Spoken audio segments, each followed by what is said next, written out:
какой-то пекарни. И сейчас, ровно через минуту, вас ждет уникальное зрелище. Гейминг ПК Шоу. На самом деле это не уникальное зрелище. Это зрелище происходит каждую выставку на E3. Здесь показывают чисто ПК-шные игры. Не мультиплатформы, не консоли, а в основном инди-игры. Но имеющие какую-то перспективу.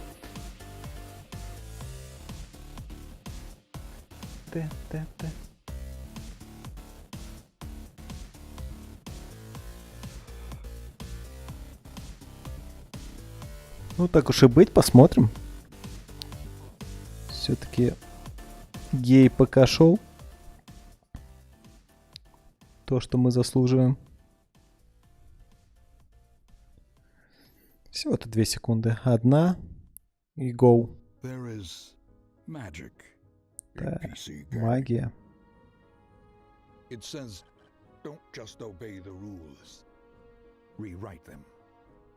It says, don't just listen to stories. Просто не слушай истории. It says, don't just accept the limits. Overclock beyond them. It says, don't just play games. Просто не играй, да, в игры. Unleash them. It says, seriously, is every game battle royale now? Or is it just Не играй, а живи ими, from короче. mountaintops to dungeons, from deep waters to deeper space, Вы from solo Battle Royale now. quests to mass engagements, there is magic in PC gaming. Let's celebrate that magic together. Глубокого отделе в глубоком космосе, соло-квест или массовые приключения. Давайте праздновать эту магию вместе. Это PC Gaming Show. And now your host, Yeah! Sean Platt. Аплодисменты в зале, пожалуйста. Oh, hello to everyone Да, online. hello. Hello to everyone at the Will Turn. Welcome to the PC Gaming Show.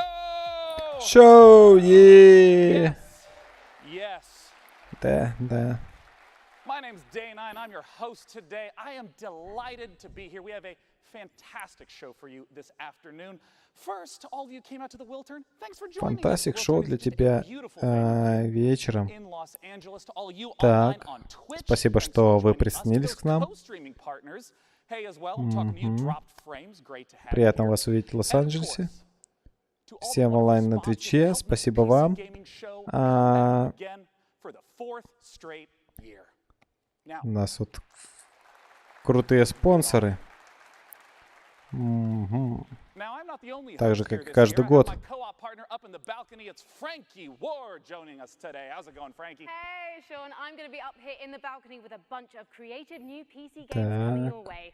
From Warfare's На latest балконе, да? update to some offbeat indie gems. Да, привет. А, это Фрэнки. Девушку зовут Фрэнки.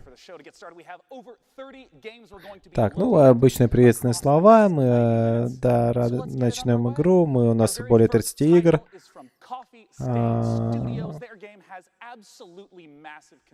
Следующие 90 минут, которые мы будем вам показывать.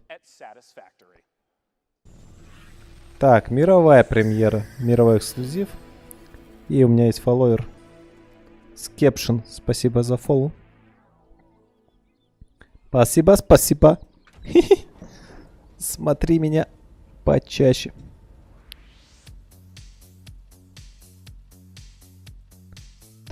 Та-та-та-та-та-та-та. Ретро-вейвенько.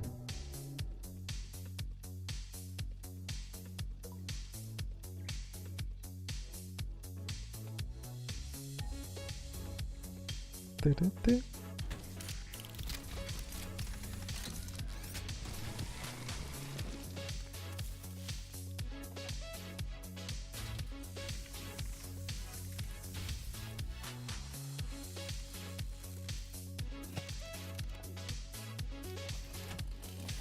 Ну, понятно, это опять симулятор строительства базы. От первого лица.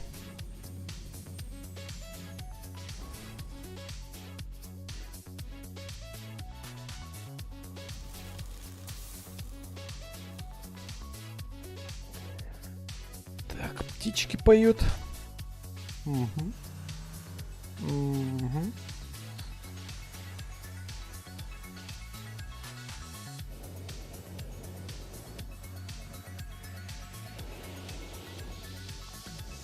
У нас тут есть поезда. О, йоу. Город-то как разросся. Никто не ожидал, да, таких масштабов.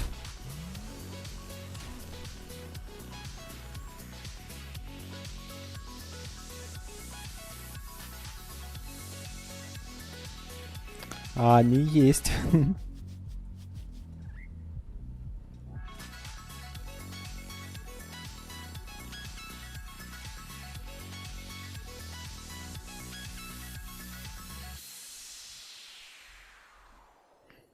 Satisfactory. Добро пожаловать.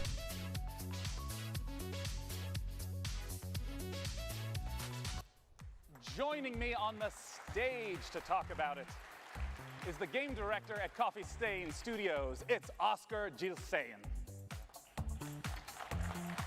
Come here, Oscar. Welcome to the stage. Так, у нас, короче, тут Thanks for joining us Оскар, today. Thank you. глава студии. Так, добро пожаловать на сцену. Спасибо, что к нам присоединился. Я хочу начать с вопроса, что такое Satisfactory. Это симулятор строительства, фабрик.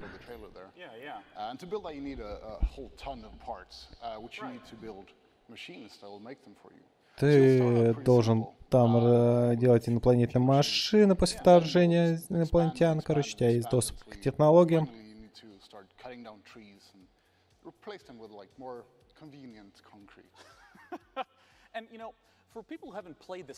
Да, ты должен пробиваться через деревья. Все это уничтожать, сравнивать с землей и строить.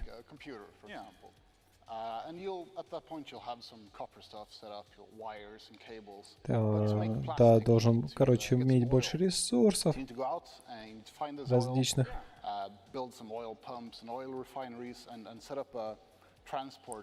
Чтобы что-то хотя бы создать. Немножко нефти, нефтяных вышек, нефтяных, например, нефтеперерабатывающих там заводов.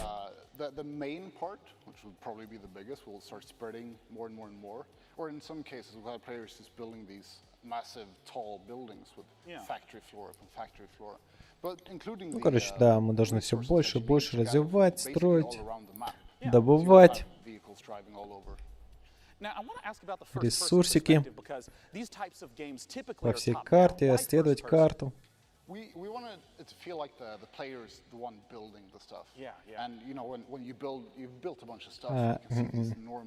А почему говорит от первого лица тогда? Ну, мы хотим, чтобы люди почувствовали себя рядом со зданиями, там, чтобы увидели, какие они огромные, почувствовали этот экспириенс, исследовали. Это типа должно выглядеть красиво.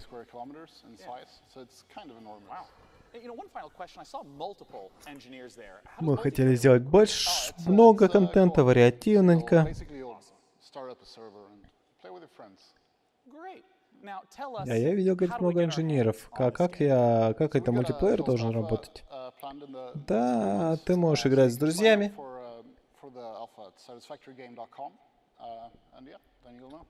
Так, и все, у нас уже через пару месяцев будет альфа. Да, все, подписывайтесь на тестирование. Пожалуйста, поучаствуйте. Будьте так любезны. NeoCab is an emotional survival game set in the future about gig labor, tech disruption, and the experience of being a driver for hire. Perhaps the last of your kind. From the brand new indie studio Chance Agency, let's watch the first gameplay trailer for NeoCab. Бля, подзависает немного. Мировой эксклюзив.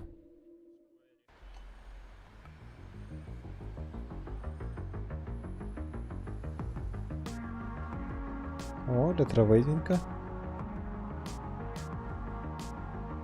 Это я люблю. Ртутный человек прям в развитой своей форме.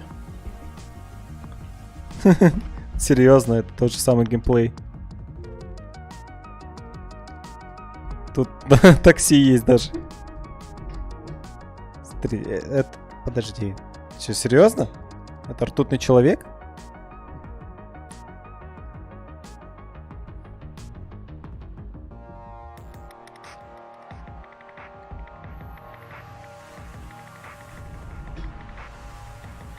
Оставайся на дороге, оставайся в поиске, оставайся человеком. Капра тебя ждет. Мне так жаль. Связь потеряна. Неоновый кап. Неоновый таксист. Ну, в тотном человеке это уже было. Опоздали, чуваки. Немного. Так, ну, говорит, все, Battle Royale пошел в моду.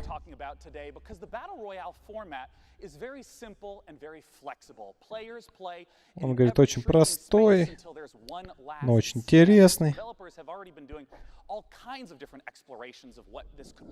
Ой.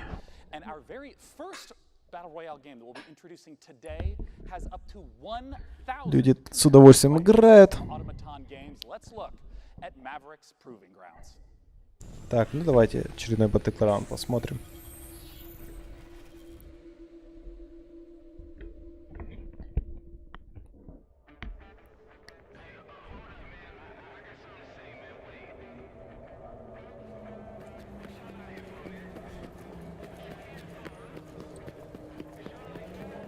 И...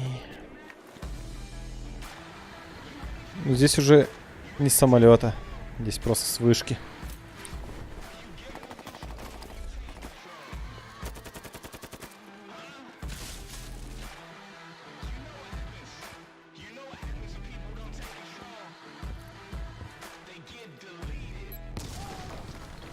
Так, с разрушаемостью, это мы поняли.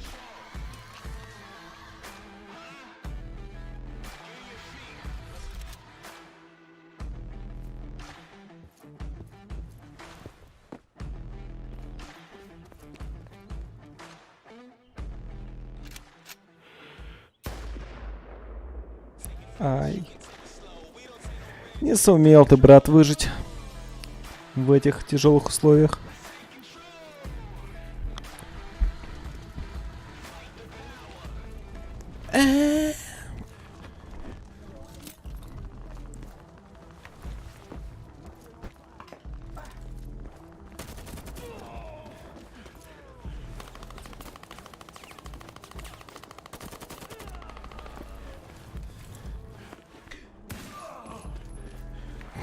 Он там кому-то помогал в этот момент. А ты, сволочь, его добил? Да, короче, прыгаешь с вышки в этот раз. Joining me on the stage to talk about Maverick's Proving Grounds is the CEO of Automaton Games. It's James Thompson. Ну, понятно. Сейчас разработчик выйдет, тоже что-нибудь поговорит про это. James, welcome. Thanks for joining us. Безобразие, которое только что он показал. What about Maverick's Proving Grounds distinguishes itself from other battle royale games? Yeah, well, as you said, it's a very popular formula, and you know that last man standing kind of game type is incredibly compelling by itself. But Mavericks is really about depth. You know, we've already talked about. Что SEO такой молоденький? Super excited today to talk about. Это норма, да? 1,000 players. Уже в современных играх. It's about depth as well. It's about the fact that that environment is even a bigger step. The simulation and those elements sort of combining together. Yeah, I want to zoom in right on the 1,000 players aspect. How does that really shift the dynamic from the, say, 100 that we're typically used to? Well, it's really about combining scale with the depth of simulation. So the fact that В смысле, там 1000 игроков, да, может быть? Получается. Почему не сотня, как обычно? So take a concrete example, right? So let's say a player is walking through the map, they'll be leaving footprints, they'll be displacing foliage, like Да, кстати, интересно, блин, а ты за всю жизнь можешь ни разу топ-1 не занять с таким количеством? I want to ask about what more is in store for Maverick's Proving Grounds. I understand that this has a lot more out-game features than someone might expect. Yeah, so it's not just that session-based gameplay. You enter the game through the capital, which is our sort of persistent social hub. So we draw from the MMORPG side of things. It's really it's a full world. Так, ну у нас много фич есть в игре. Там social hub есть. Now, where can people go to find out more? Well, we've just launched our site right now, so if you're signing up for the closed beta, you can do that now at Там открытый мир, не просто одна карта. And actually, if you register this week, you'll get special in-game content for free from E3. Awesome. And we have only 100,000 slots for the first group signing up. Мы запустили свой сайт. I'm sure there are a lot more people than that on the stream, so quickly do that. Короче, полный фарш напичкали. Thanks so much for joining us once Это again. не That's самый Maverick.gg. типичный Battlegrounds. Our very next game Battle helps Royale. showcase the extraordinary Это power of круче. modders. Frankie, tell us about it. It does indeed, Sean. On PC, we don't just play what's given to us. We mod games to make our own experiences.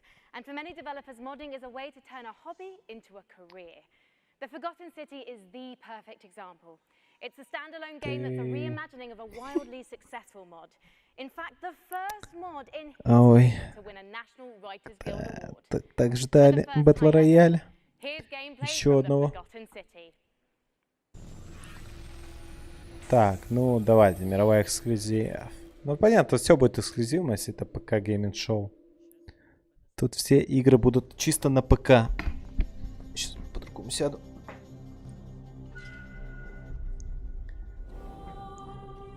Значит, нас ждут куча Battle роялей и Dark Souls'ов.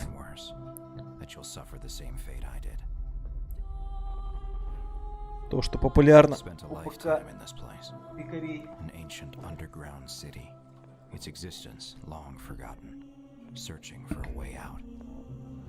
А, ну еще, да, вот такие пазлы от первого лица.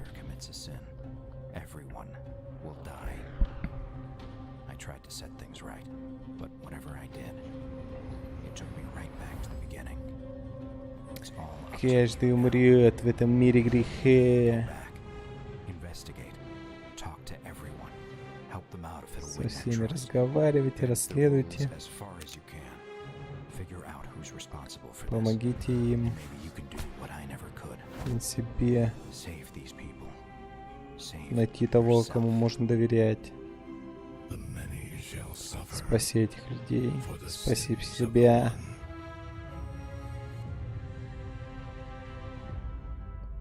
Многие должны страдать за грехи одного. What's next for Killing Floor 2? And an unannounced game from Tripwire Interactive. And now your host, Sean Plott. Так, ну короче, мы тут анонсируем с тройным интерактивом какие-то игры. И следующая игра, новая игра. Давайте посмотрим на звезду. Контролируемая Origins. Что?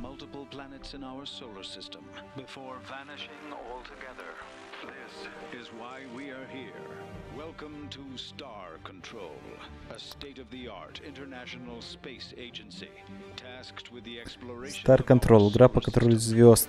and the defense of Earth. Here reside the world's brightest minds and greatest technology, brought together by a strong curiosity to discover the unknown. Help us pioneer the future. Join today. Это величайшие умы. Говорит, все исследовали. Стань тоже пионером будущего. Присоединяйся сейчас. Да, вместе с величайшими умами человечества. Будешь этим заниматься.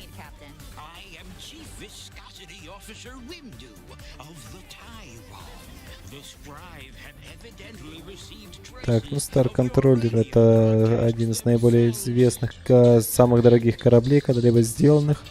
Капитан. Исследует 1000 планет. No Man's Sky.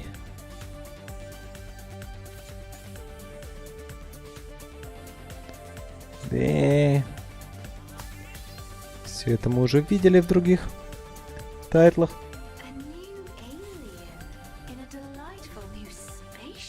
Движимые миры.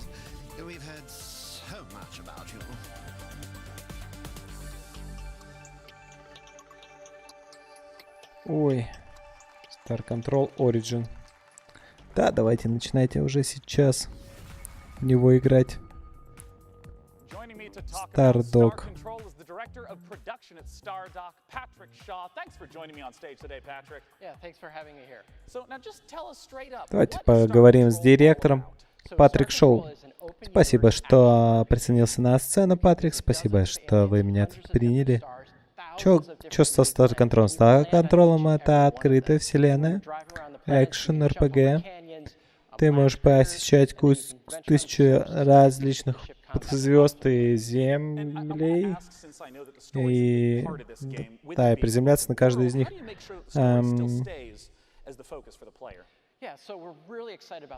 Так, ты можешь корабль за кораблем присоединяться к кому-то, короче. Очень волнующая, возбуждающая история. И она веселая. Там у каждой планеты есть какая-то антипланета.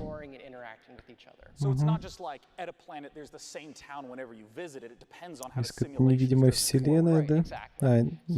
Какая-то, короче, бесконечная вселенная. Можно интерактировать с чужими, с инопланетными формами жизни. Ой, блин, чтобы не заснуть, я, наверное, возьму себе какую-нибудь жрачку в рот. А что тут? Твое sci-fi шоу какое любимое? Ну, конечно же, Светлячок. А что ты думаешь о Светлячке 2? Ну вот, короче. Чувак, фанат Светлячка. И Космосим, соответственно, делает.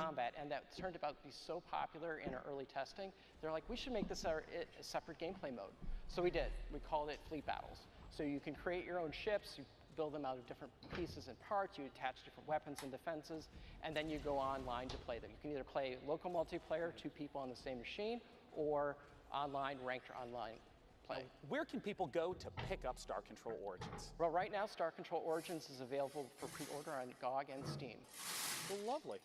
Guys, definitely be sure to head over to starcontrolgame.com and check them out on Steam and GOG as well. And one more thing, we are happy to announce at the PC Gamer Show that Star Control Origins is launching on September 20th, 2018.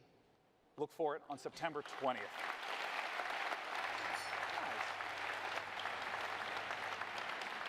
Now, our next game was PC Gamer's favorite game from E3 last year. It is Hunt Showdown from Crytek. Let's take a look at what's coming for Hunt Showdown just after E3.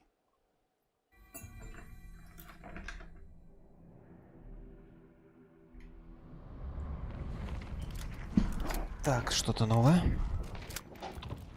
Охота.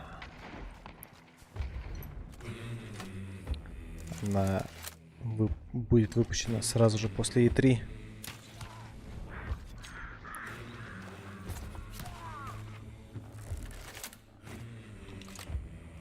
Ну или показано. Не выпущено еще. Только показано.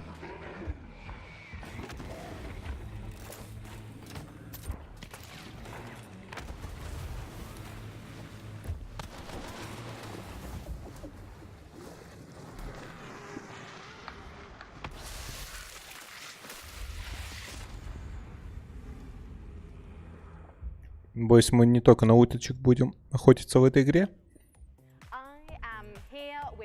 From Skydance, who's here to tell me why fighting in massive mech suits is not about to go out of fashion anytime soon. Guy, now Hellfire, in fact, sorry, Arcane was originally a single-player narrative game, but Hellfire, this new edition, what changes? Это та игра, которую нам только что показали, или что? Single-player narrative, but they all kept telling us the same thing. They said, we really wanted multiplayer, Single-player игра? and we kind of thought that's a completely different game. but let's give it a shot. And so we got a crack team together. They put Хоть something что-то really стало special. We синглплеером. got 4 maps. We got 6 different mechs. Tons of weapons where you could just blast through the environment and other mechs alike. And it's really just an amazing experience. You can zip around in your mech. You can tower over others. It's just something special that I think you can try right now. Is this coming out of early access? So you just said we can try it right now, but you've got the full version launching soon, right? Correct. Yeah, it's coming out in July 17th. But you can try it right now if you want an early access. Help us iron out the kinks. Так, ну все, да. I am no good at ironing out kinks. Игра про мехов С ранним аксессом. Пожалуйста, все, бежим в магазин. Открываем свои кошелечки и достаем оттуда денежки. Отдаем продавцу и забираем готовый продукт.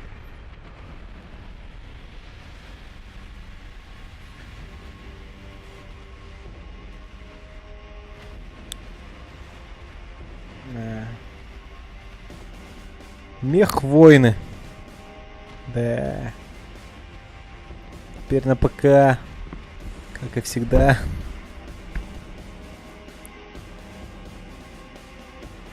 Как же я обожаю игры, где постоянно рассказывают, сколько по количеству у них оружия или персонажей. Чем больше, видимо, тем лучше. Что?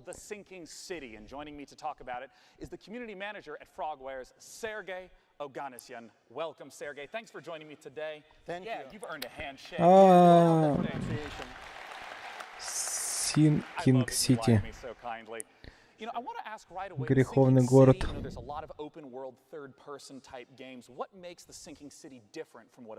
Или это он еще город, и фиг знает, как правильно это. Или город Раковина.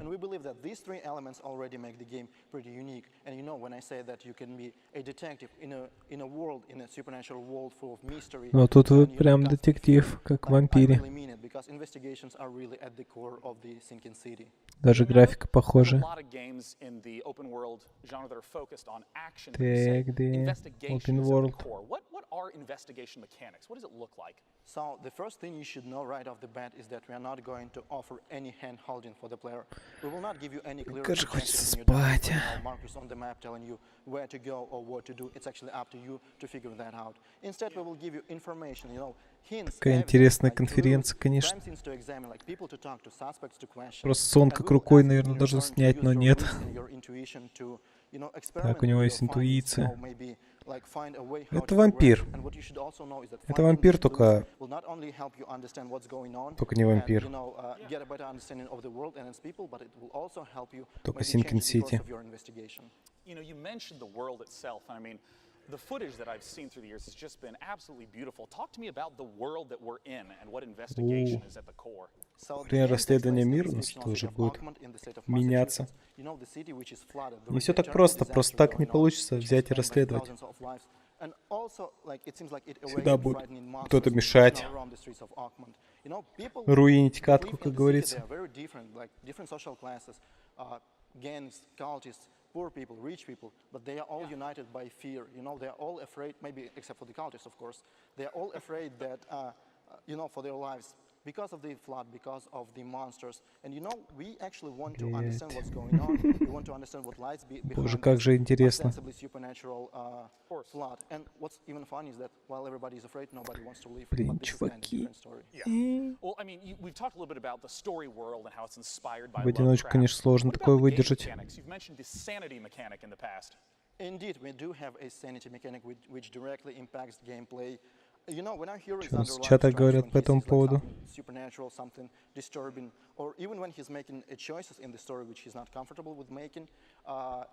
Даже непонятно. He will start to have hallucinations, he will start to hear distorted sounds, which will allow the player to understand that something is actually going wrong. Maybe we need to, step back and do something about that. As of right now, we're still fine-tuning this mechanic because we are still looking, for the impact on the gameplay and impact. Да, реально, или вампир, или Call of Cthulhu. Потому что тоже такой ужастик. В стиле Лавкрафта нас ожидает. Возможно, это даже и по произведениям Лавкрафта, но кто же его знает? In return, we ask you that you make a decision. Они же об этом не because the game говорят. is about Не making a говорят. decision. Ammunition is scarce, and you will have to adjust your tactics accordingly. So, I know a lot of people have Это all всего sorts лишь of третья questions игра, about what the по-моему, game is за like. Where полчаса can they go to показали. find out more information? So if you're hungry for more, you can always Давайте, follow us on Sinking Facebook, Twitter, City. and YouTube. Пожалуйста, все This is where we post our записываемся. updates regularly. Facebook, Записываемся и Sinking проходим. City, YouTube, Frogwares. So go there, and like this is definitely the place to go Facebook, if you wanna Twitter, learn more. YouTube. Well, I'm Во super всех excited to personally соцсетях. see how it Наша turns игра. out. Thanks for joining me on stage, И Sergey. все про нее Sinking доступно. City. Пожалуйста, да.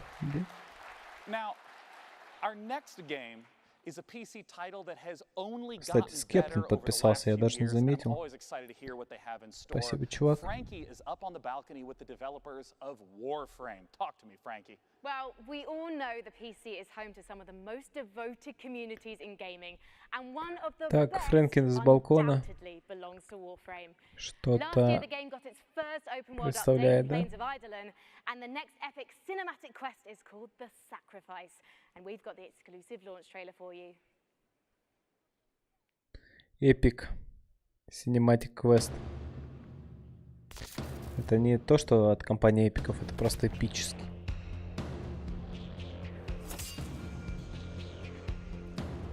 Корова.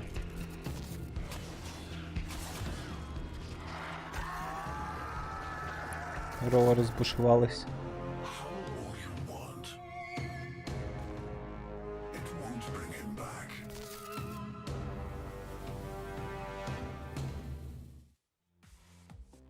Megan Everett, community manager at Digital Extremes, joins me now. Megan, tell me more about the Sacrifice. Я могу его вернуть себе назад. А, не могу. It continues a story that we started in the Second Dream, continued with the War Within, and then Apostasy Prologue. So at the end of last year, we kind of shattered some hearts and left them with a bit of a plot twist. And I'm not going to spoil it for people who want to maybe catch up. But what I can say is that Короче, obviously from the trailer that you какая-то saw, игра про путешествие по снам. the Umber Warframe is finally over. The creepy guy at the end of the trailer there, Ballast, plays a pretty big role in this quest. And again, not going to spoil a lot. Ты ждешь какой-то Умбры. That it's coming this week on PC. Три года ждешь. И ты существуешь во сне, в общем, да. Но она, говорит, выходит в этом неделе на ПК, да, говорит? Да, говорит, все. Давайте, присоединяйтесь. Было мега эксклюзив. Warframe.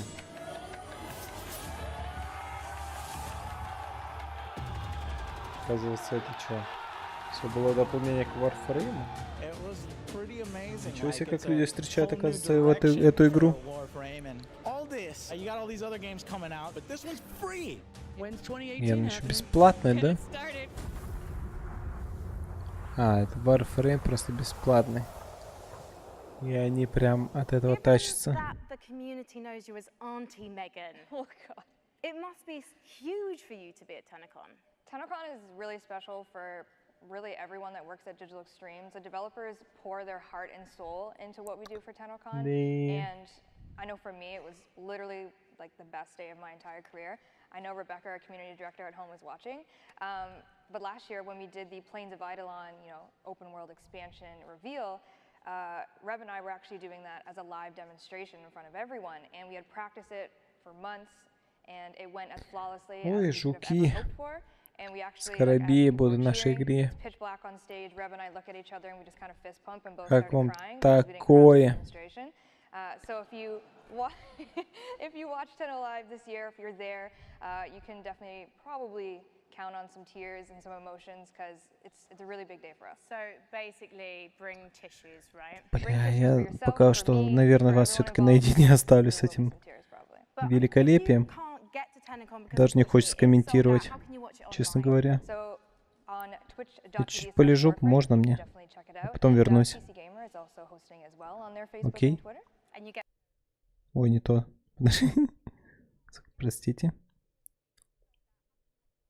Fantastic. So that's happening from July 7th, and you'll be able to watch TennoCon live through PC Gamer's Twitch channel and the Facebook page. Thank you, Auntie Mary. Так, ну Sean, я it's пока over тут to you. Thank you, Frankie, and thank буду you, Warframe. на фоне иногда The next появляться. name is one I grew up with, Sega.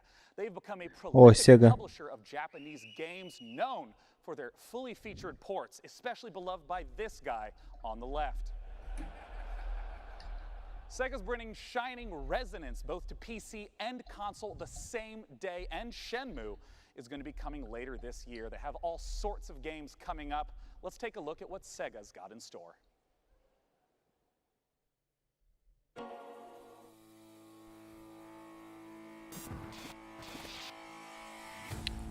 Так, подождите. Кстати, это что-то интересное. Что-то я зря отошел.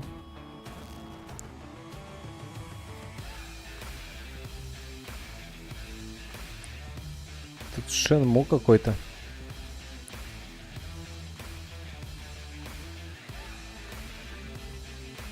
Хм.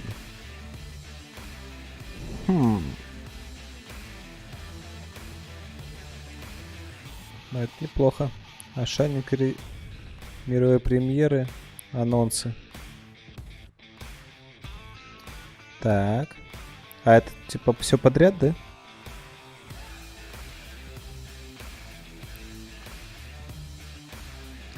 Или... Подождите, это у них отдельный блок сейчас будет анонсов, и они также будут про каждую игру 3 часа рассказывать, или... Или это и есть анонс? Сразу всех игр в одном ролике. Так, дама с собачкой. Ага. Мы тут показываем те игры, которые мы разрабатываем уже лет 15, просто никак выпустить не можем. Потому что что-то не доделывается. Прокрастинируем. Выпустим обязательно.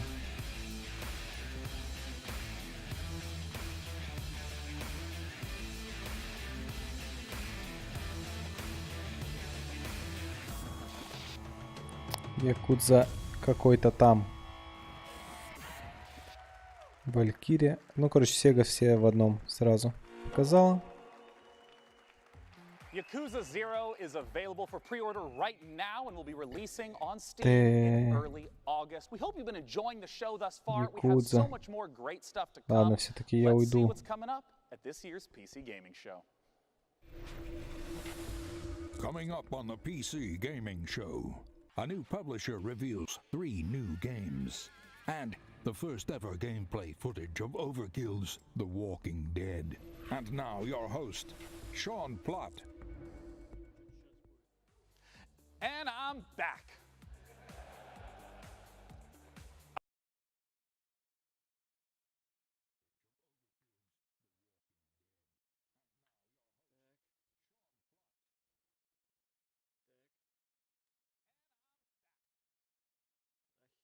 And tearing up a load of monstrous enemies. It's kind of either that or pushing the office photocopier out of the window, and I, for one, prefer the option that keeps me and everyone here in a job. With that in mind, I am thrilled to welcome Bill Monk from Killing Floor 2 back to E3. Hi, thank you for having me.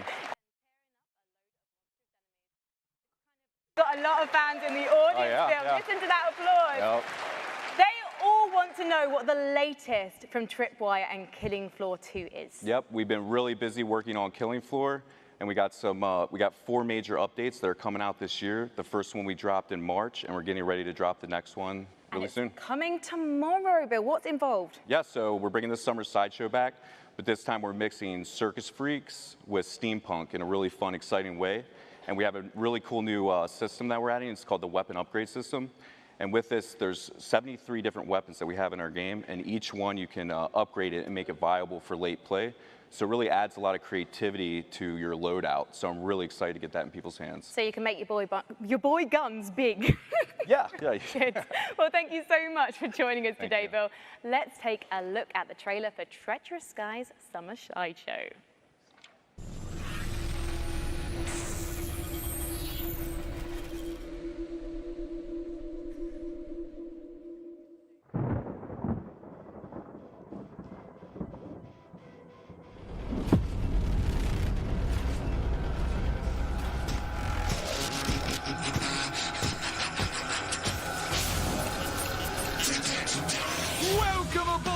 HMS Queen Victoria, ladies and gents. Ringleader Lockhart speaking to you from, well, someplace very safe, yes. You helped me escape that fray at my beloved Steamland, but now I need your help once again. I've got to get to my island in the channel. Now, listen up. I don't know how, but these blasted circus freaks followed us on board. I think it's time to put on a show. Yes, of daring deeds and horrendous bloodshed. Oh, poor me. My mechanical children have turned against me. Blasted traitors. Careful, lads. They're tough. Even removing the head will put these rebellious robots down. But take heart, lads and lasses. I have invented some new toys. The Doomstick. 4 barrels are better than 2. The Static Strikers. A shockingly stylish set of gauntlets. And the M99 Sniper Rifle. And finally, there's a last-minute addition to the crew. Watch this woman go. Seems Mrs. Foster negotiated her way on board and is set on giving Zed You won't like me angry. the business. And remember, we'll see you on the airship. Fossey, joke for you. Optician says my eyes are okay. I say, then how do you explain my husband? Now, as is tradition, the content that you just saw will be available tomorrow, including a free weekend for PC this weekend. Definitely check it out with Killing Floor 2. But that's not all that Tripwire has. I have the president of Tripwire himself, John Gibson, on stage. John, welcome back again. Thanks, Sean. Pleasure to be here. Now, I understand that Tripwire is stepping into also doing publishing. What does that entail?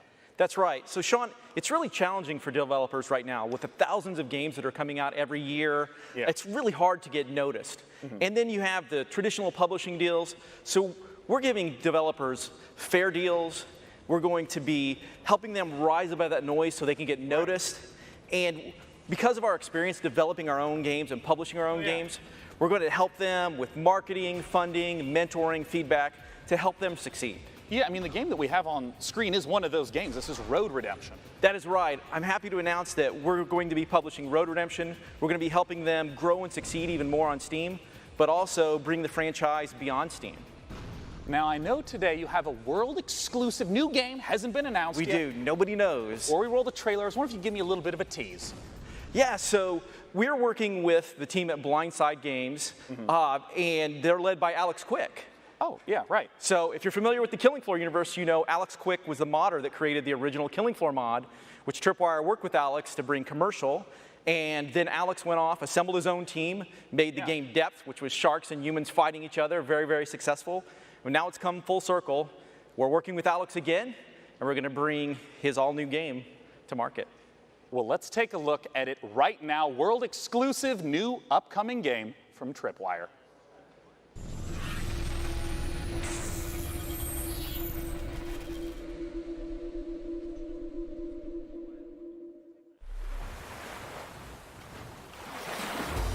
Close your eyes and imagine a place where the sun is bright and the beaches are white. A place filled with southern charm, where the water is as warm as the welcome. So come feel the wind in your sails. Kick back and relax. Enjoy the local cuisine. Your dream vacation is waiting for you here on the Gulf Coast.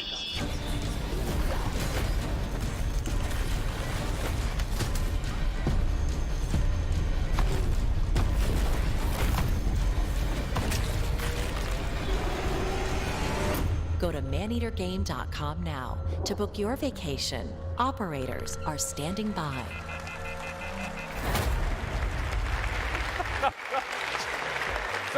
So hey, John, so you get to play as the shark. You are the shark. This is an open world action RPG where you play as a shark, or as we like to call it, a shark PG. Oh, nice. Okay, so do you like upgrade and improve the shark? Is there like skill trees? You do. There is a shark skill tree. Really? There is a full single player campaign. You eat your way through it. You get bigger teeth. You can jump out of the water and snatch people off piers and all of that fun stuff. I didn't realize this was a power fantasy I needed so badly. Now, where can people go to get more information about it? They can go to maneatergame.com. All right, I doubt anyone will forget that here. That's maneatergame.com. John, thanks so much for joining me on stage. And once My again, pleasure. all the content that Tripwire showcased earlier about Killing Floor 2 and Road Redemption will be playable here at E3. Definitely be sure to check it out. Coming up next, Frankie has a whole slew of unannounced games. Frankie. Cheers, Sean. Man-eater looking tasty there. And I can't believe they named a game after my favorite weekend activity.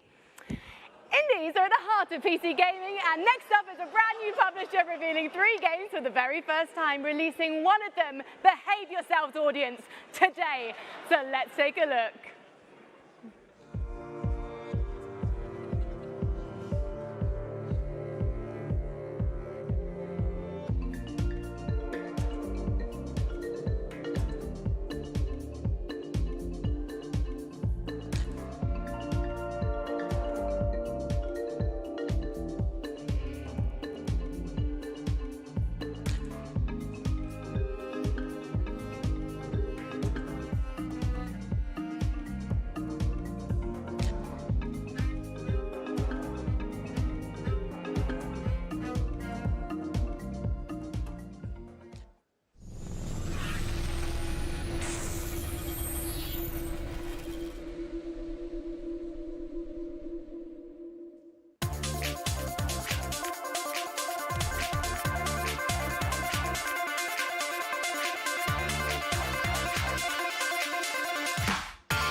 These games look like must-plays.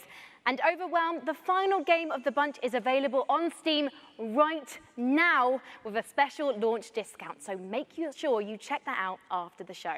And if you're at E3 this week, head over to the PC Gamer corner of the Facebook booth inside the South Hall to give Overwhelmed a try.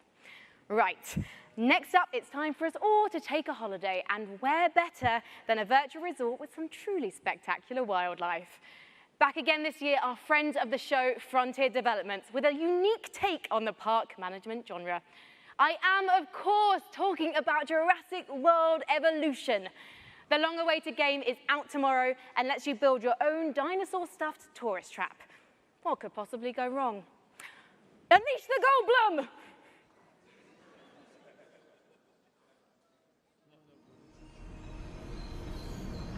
You think that things are going to turn out differently, huh?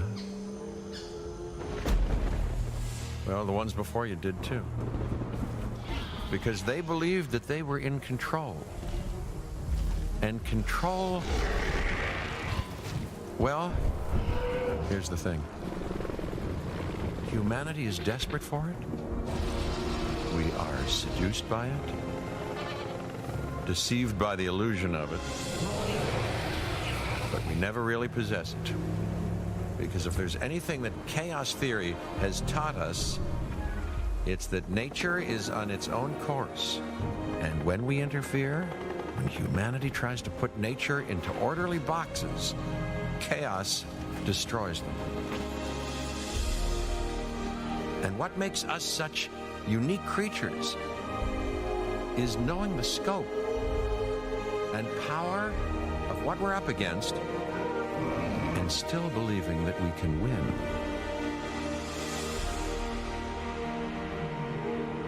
I know, however, what I would predict.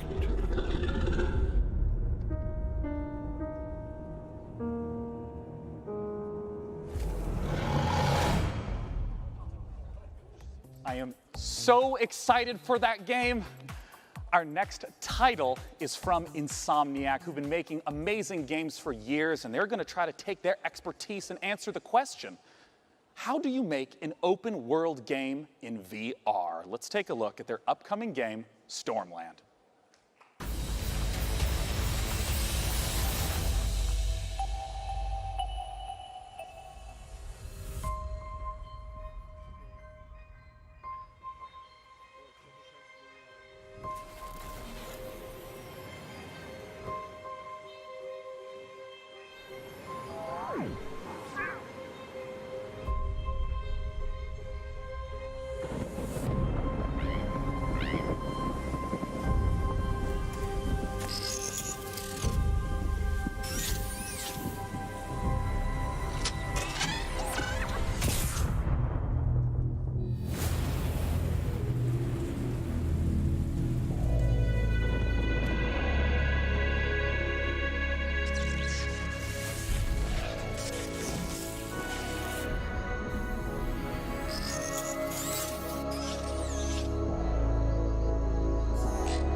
Joining me to talk about Stormland is the Chief Creative Officer at Insomniac Games. Join me in welcoming Chad Desern.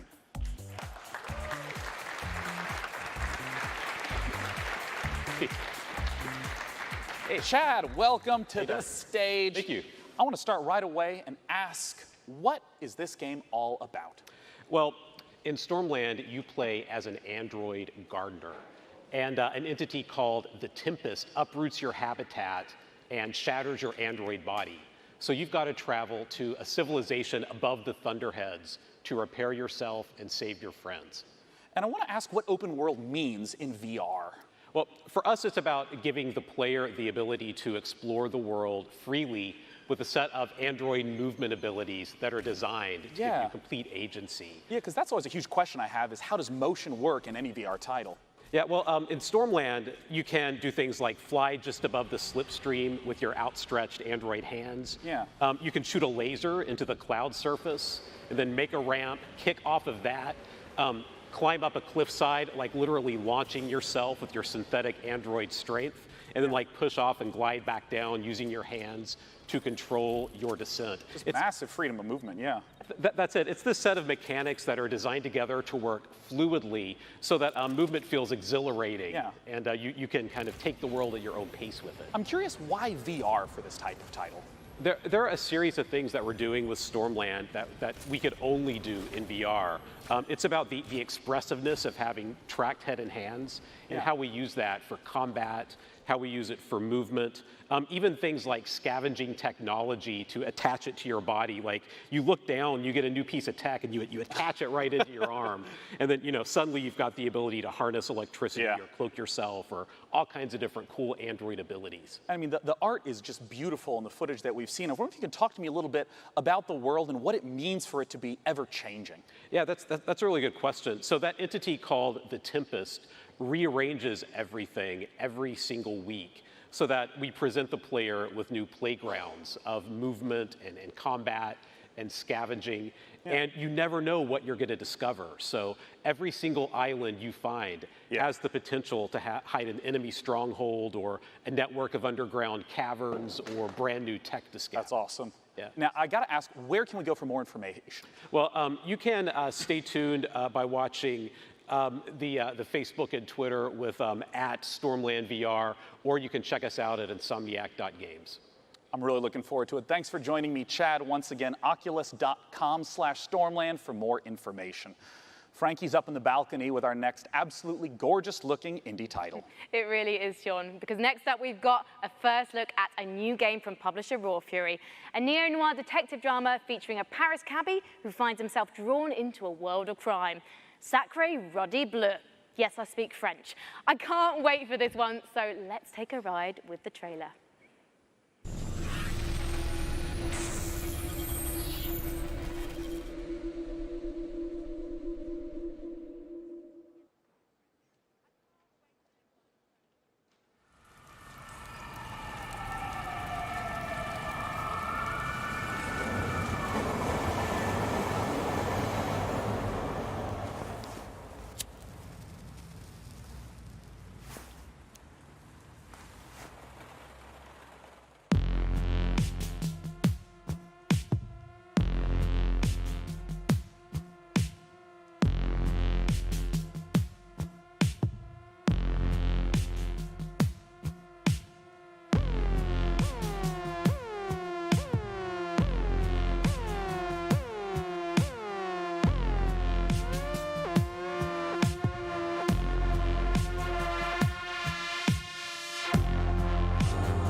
If you like that last game, you'll definitely love our next one. It's from the exact same publisher, Raw Fury. It's an open-world, narrative-focused game with an incredible art style. Let's take a look at Sable.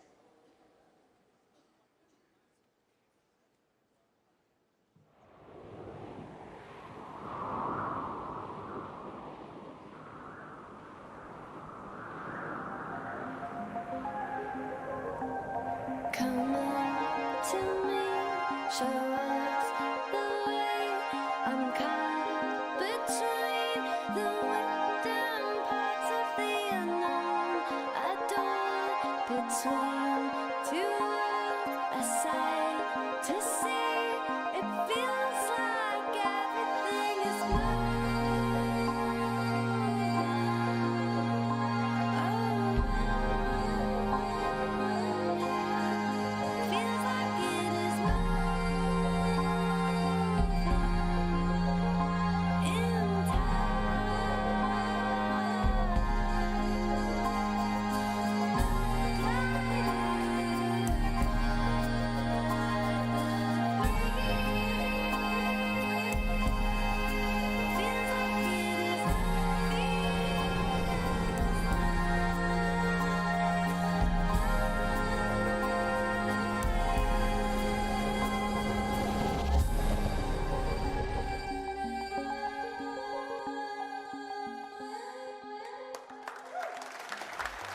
Joining me to talk about Sable is pretty much the entire core development team on stage. It's Daniel Feinberg and Greg Kithriotis.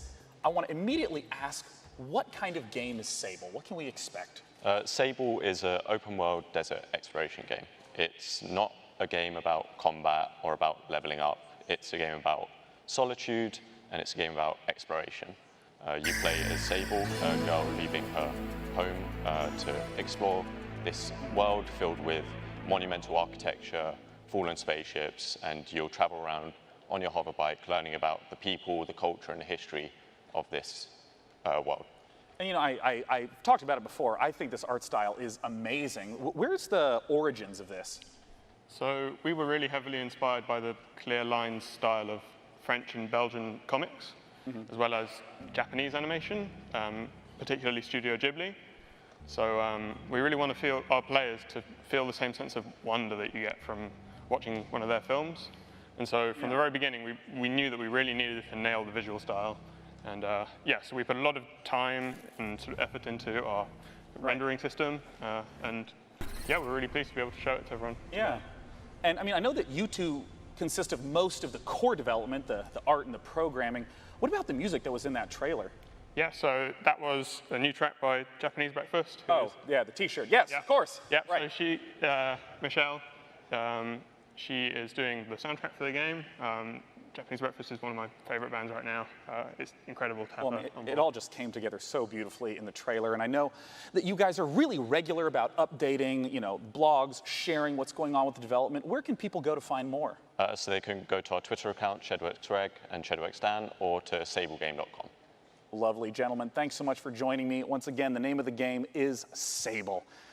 Our next title is one that has been in development, even showing up in our very first PC gaming show. It's Cloud Imperium Games still hard at work on their title, Star Citizen. Let's see what they have in store.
Coming up on the PC Gaming Show, all new gameplay footage of Just Cause 4, a closer look at The Walking Dead, the final season, all new gameplay footage of Hitman, and now your host, Sean Plott.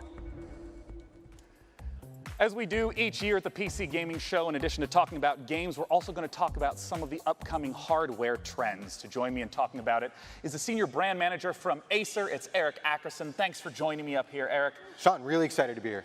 Now, I just want to straight up ask, what are some of the big trends that consumers can be expecting right now? Well, right now we're developing some new products, particularly in the display space. We want to take the experience to the next level. To help with that, one of our new products is the Predator X27. It's an incredible gaming display. For instance, it's 4K and 120 hertz refresh.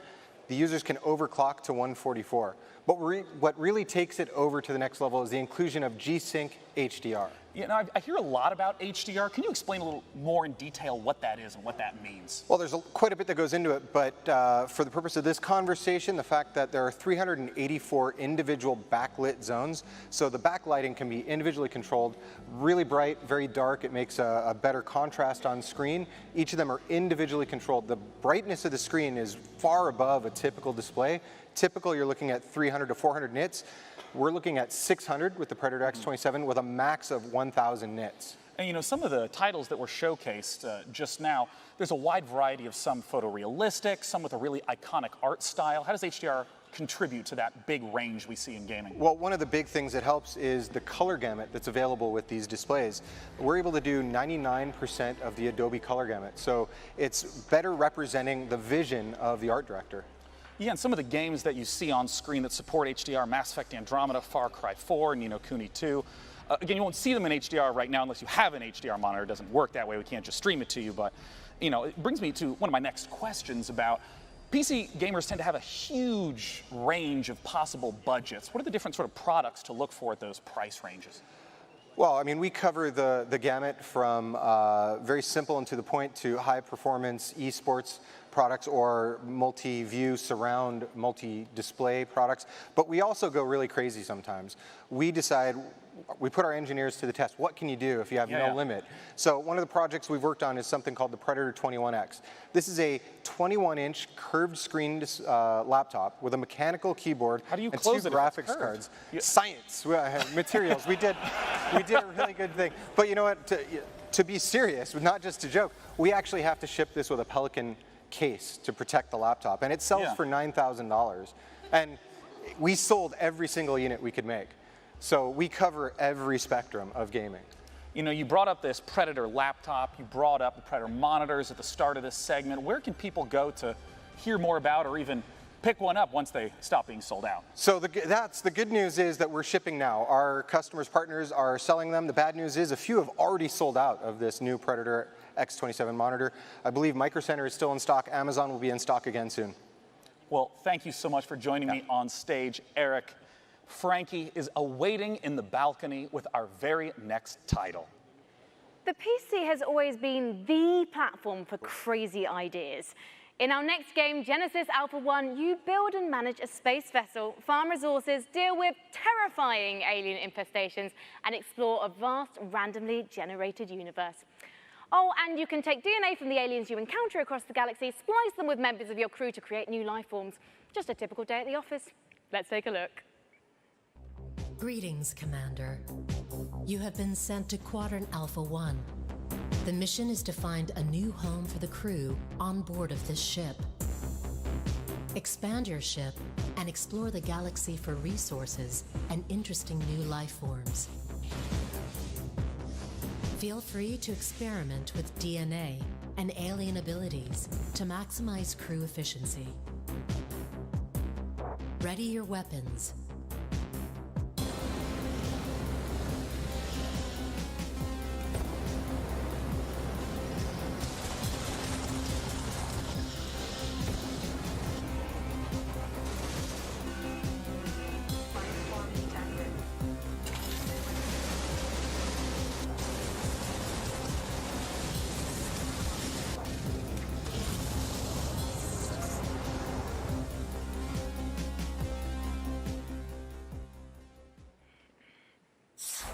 Now, if you didn't catch the pre-show quiz, you might be wondering who my buddy is. Well, this, ladies and gentlemen, is Webster from Drake's Cakes, one of the PC gaming show's sponsors this year. And he's got a cool competition for you, the Drake's Cakes PAX giveaway. Oh yes, PAX is a gathering of PC and tabletop games, concerts, panels, exhibits, and tournaments. It's like a 4-day LAN party, festival, workshop, and concert rolled into one. The very lucky winner will enjoy a trip to PAX West, including 2 tickets and a free trip to Seattle. So if that's you, hit me up on those dates, because I am free. Webster, my man duck, this is very generous of you indeed. And by entering, guys, you will get a discount code to get your hands on some delicious Drake's Cakes available on Amazon. And if you're at E3 itself, don't forget you can meet Webster in person at the E3 Concourse Walkway, where he'll be giving away Drake's swag and tasty treats all week. So if you see him, give him a fist bump on my behalf. I'll take one now. Thank you very much, Webster.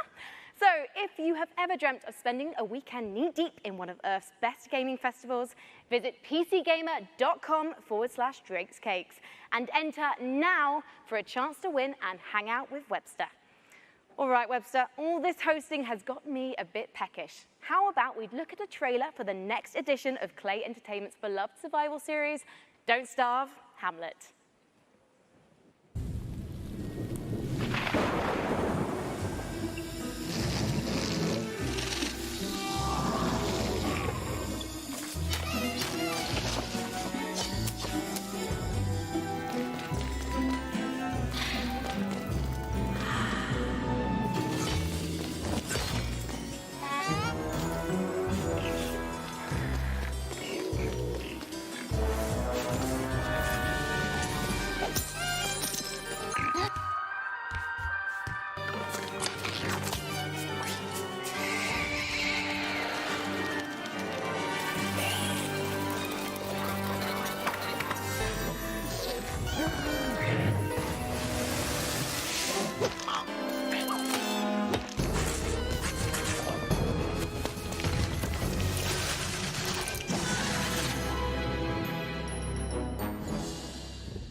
Our next title is the next installment in a series that never fails to make me laugh. It's Just Cause 4, and they have a brand new engine to bring the level of delicious insanity one notch up. Let's take a look at what the Apex engine in Just Cause 4 can really do.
Joining me to talk about it on stage now, from Avalanche Studios, it's Francesco Antolini and Adam Davidson. Gentlemen, welcome.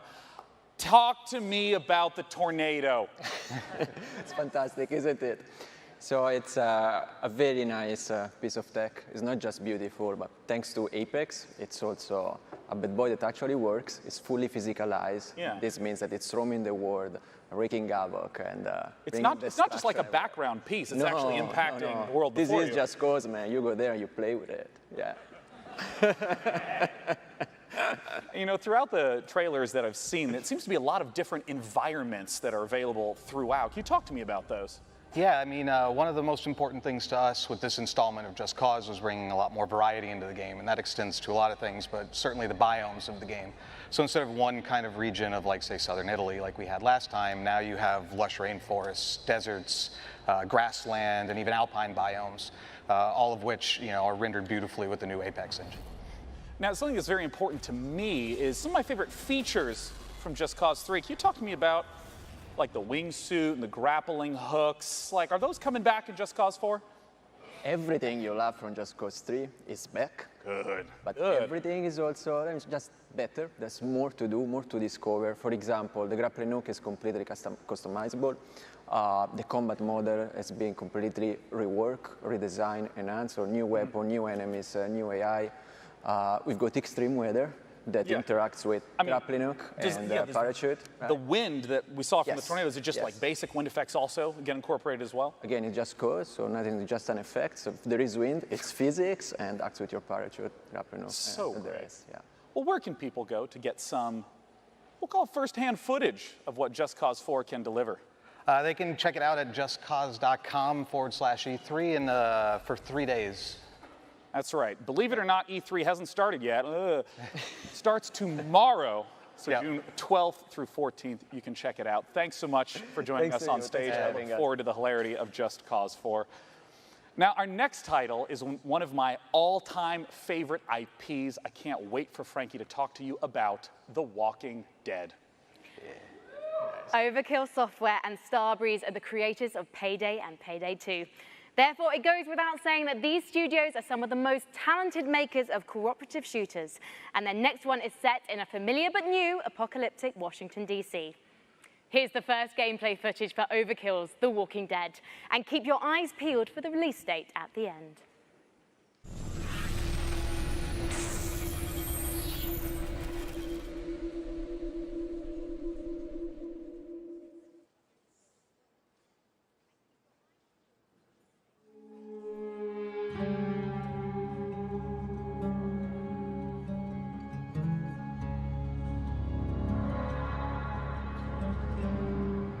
We were so many things. Husbands and wives, doctors and teachers, writers and architects. But when the world ended, all that ended too.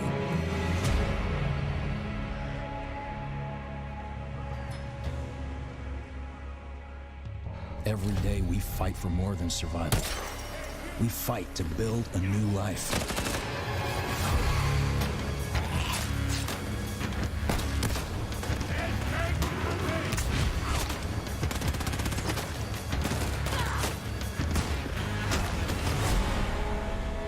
Alone, we're weak. But together, we might stand a chance.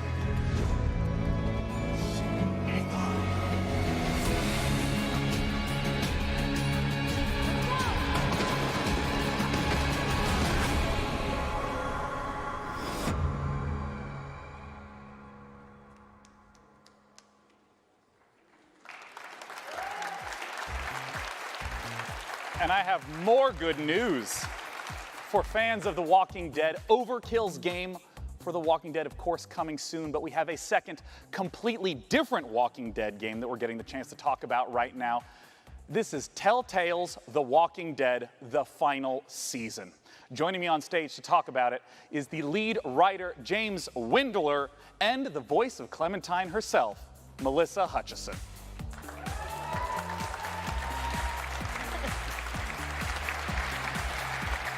John. Thanks for joining me on the stage. Our pleasure. Thank you. Now, I want to ask right away for, people who've played through the first 3 seasons of The Walking Dead, in terms of the gameplay, what's some of the familiar and what's some of the new? Okay, so for people who don't know Telltale, we are a story-based company. We focus on narrative.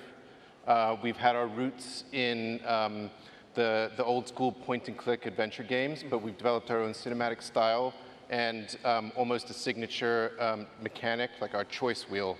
Yeah. And that's all familiar. That should, the choices branch the narrative. What's new this year, we have traditionally like combat and action, we've done with QTEs and like swipes and button mashes and all of that. This year, with the final season, we're introducing segments of unscripted combat. Yeah, we see some of this right here. Yeah, so Clem probably just brutalized a zombie there. Of course she is.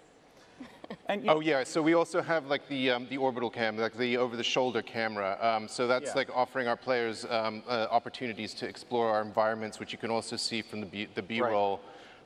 Is like they're looking really, really good with this graphic black art style that we're employing. Yeah, because in the previous games it was much more of a directed camera from scene to scene, but now you can really sort of explore the environment on your own. Absolutely, yeah, and yeah. Now I want to ask about the story. I mean, Telltale games always have that as the central feature. Where does The Walking Dead, the final season, start off? Okay, so it starts, Clementine has been on the road for a long time. We are post-time jump in the comics. She's been on the road. She's traveling with AJ, who is an orphan boy, who is the closest thing that she has to family. But they're reaching the end of it. They are like running out of steam on the road. It's like proving to be untenable. The final season, Clementine discovers a school, a secluded school, where there are no adults, and essentially sees that this might be a place that they could call home. Yeah, and what are the sort of challenges that she's going to face throughout the season? Oh, all kinds of challenges, yeah. Like zombie threat all the time. Tough. Yeah, of course. And then there's always the external threat, like at some point there are going to be adults coming in representing external threats that she's going to have to deal with. Now, Melissa, I want to ask what your experience has been like, because it's rare to have, a voice actress journey along with a character in a multi-year journey. I mean, how long ago was the first recording that you did? Well, it was 2012, but we might have even started in 2011. I don't know. We're not going to do math on air. Yeah, we're That's not always doing a math. bad idea. That's not happening right now. It's been a long time, and it's not only just playing one character. It's actually been aging with her, growing with her, and falling deeper and deeper in love with her, and starting as this young child who's, playing as Lee, it's your job to protect her, and then organically moving through all these seasons, and now you're playing as Clementine. I mean, really, this is a fan-driven game, so this final season is for the fans, and you're going to be playing as Clementine and protecting AJ, and this is just near and dear to my heart. And how do you feel about the fact that this is the end? Well, I mean, it's bittersweet. I'm super sad. I'm super psyched. Of course, it'll be sad to end her journey, but I'm really looking forward. Obviously, I'm surrounded by talent with Telltale Games, and I have no doubt that the writers and the creatives are going to crush it. So sad but happy. It's all very confusing. I'm a very confused human right now. Let's just put it that way. Well, I'm someone who's played through all of the Telltale Walking Dead games. I'd love to know when the final season is coming out. August 14th. We ship August 14th, and it's available for pre-order right now. Be sure to check it out. Thank you so much for joining me on stage today. Thank you. Once again, that's thewalkingdeadgame.com, or you can find it on Steam as well. And for our next title, Frankie, we're going to head back to you on the balcony. Next up, have I got a treat for you. Coming straight out of Finland from Nolla Games, it's a magical action roguelike that asks, is that a wand in your pocket? Or are you just trying to kill me? Don't let the retro art style fool you. Noita is set in a procedurally generated world where every pixel is physically simulated. Let's take a look.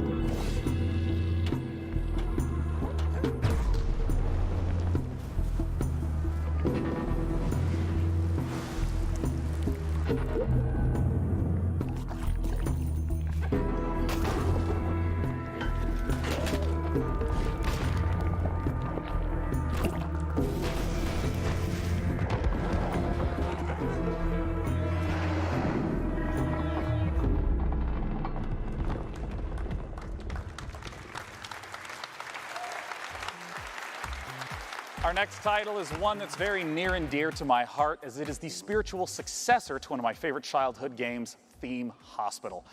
Joining me to talk about it are the two founders of 2 Point Studios to talk about 2 Point Hospital. Join me in welcoming Dr. Webley and Dr. Carr.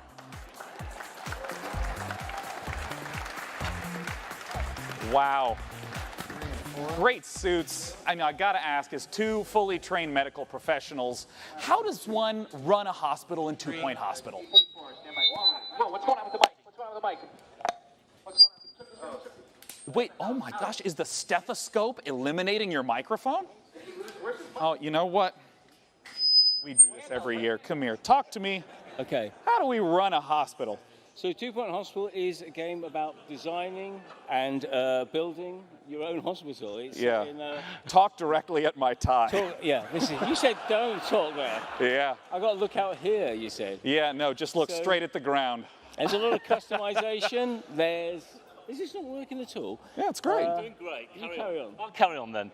Yeah, a lot of customization, a lot of interesting characters in our world, which with all these different characters, we had to come up with some really interesting illnesses and cures for them. And you have fun in 2 Point County exploring different regions and curing people with different ailments. And as you can see on the screen, we've got, this is real. We actually researched this. It's a certain enema. And also you can train people, you can train your doctors to be better, your nurses to be better, do research so you can unlock new wonderful cures. Yeah. You know, saying everything, isn't it? Sorry, I didn't know if the mic was working. I was a bit backfilling. Carry on. So I mean, tell me about it. Like, what is the sort of late game sort of experience that you'll be playing through? Because this looks like it's quite deep into the running of a hospital. Yeah, this is later on. So you start off and you're researching and you're training up staff, you're diagnosing illnesses, and you're hopefully curing them and making money, and then heading off. I see this malady. Yeah, I see this malady called turtle head. Can you explain a little bit about what that is? Yes. It's when the head becomes so shrunken, it gets stuck in the neck orifice, just pops out slightly, and it has to be extracted. And Mark, how's it get extracted? This is something you've maybe we've all been there. I know. This is one where a little bit of suction always helps, and and it's gone. And out it comes. Yeah. We had to research how to do that. That's actually a real illness. It is. It's real. England. Now, I had to ask about something that I think every young man has to deal with at some point. What is a monobrow infestation? Yeah. Well, monobrow is follically enhanced. Yes. Problem. We've all been there. Yeah. I haven't. No. Okay. But it needs to be diagnosed and cured pretty quickly. If it doesn't, it'll fester.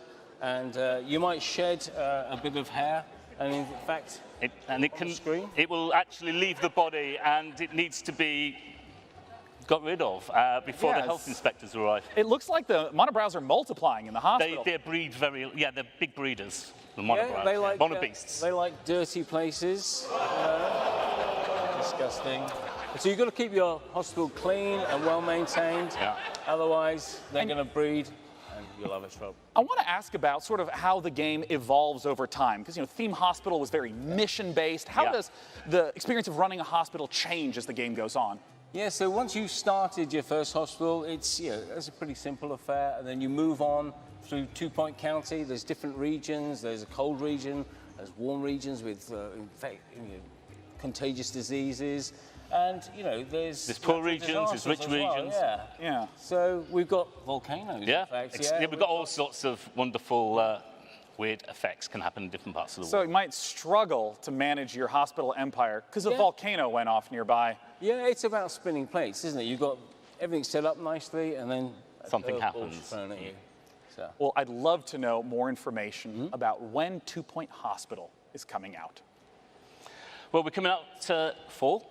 And you can check us out by going onto our Steam page and hopefully wish listing. Yeah. And we're coming later in the year. We're told to say that. No. Anyway. Well, I'm personally, again, really looking forward to it coming out. Thanks so much for joining me, Doctor and Doctor. Thank you. Talk about 2 Point Hospital. Now, our second Battle Royale game of the afternoon takes a fantasy RPG-esque bent, and you may have even seen it getting streamed on Twitch in the previous week. Let's take a look at Hi-Rez's Realm Royale.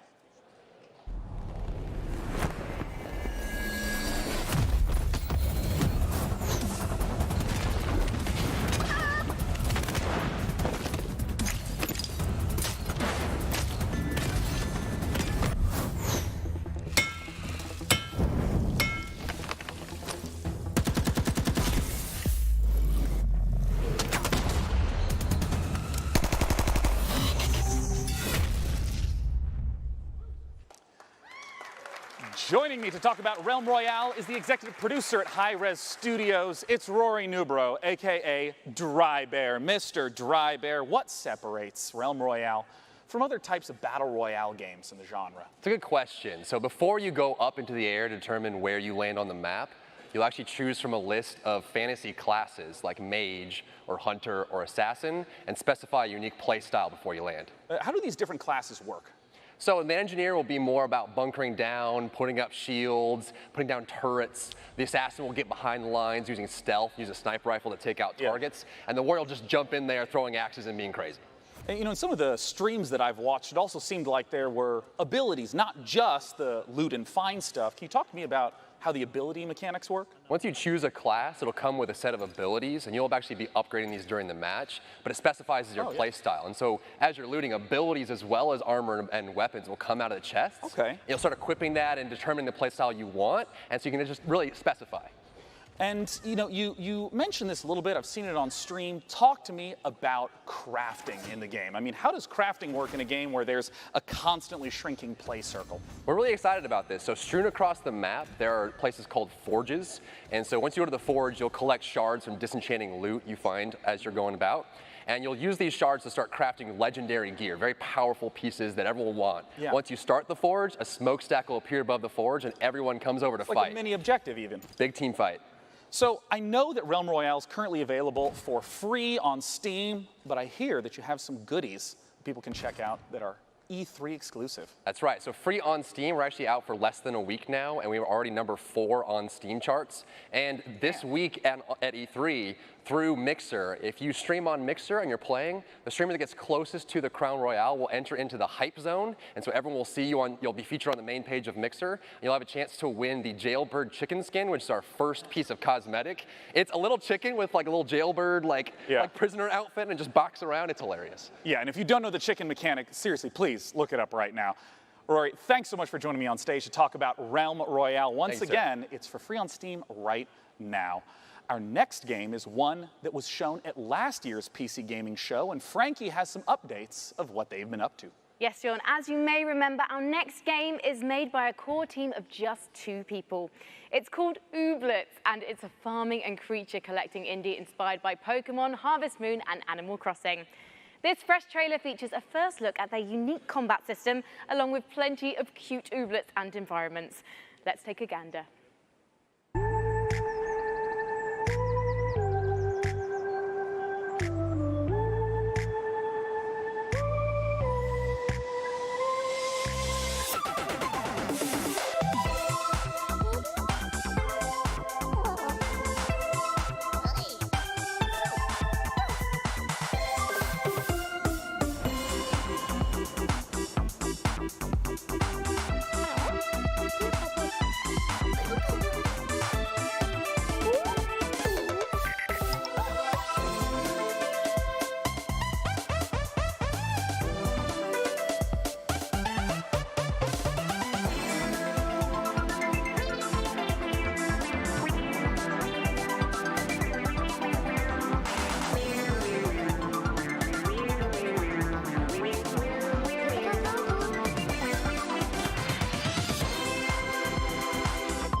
Now, it wouldn't be a PC gaming show without a dash of strategy, which is why I'm delighted that we get the chance to share with you the next in the Anno games. Let's take a look at Anno 1880.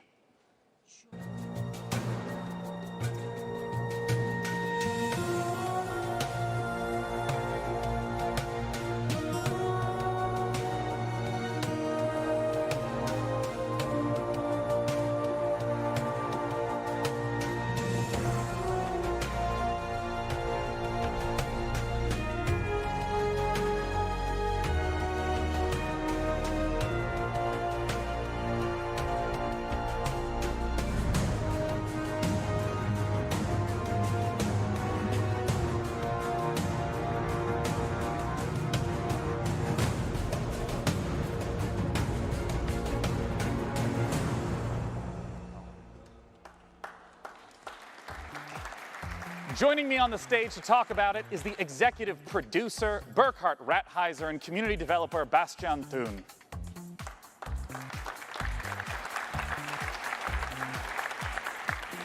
Gentlemen, welcome to the stage. I want to begin right away by asking, for people who haven't seen or experienced the Anno series, what are these types of games like? Yeah, well, Anno 1800 is a PC only real-time strategy game, and it's kind of mixing city building together with economic simulation and naval warfare. And at its core, it's a sandbox game, so you have a vast amount of freedom to explore the world and build huge cities.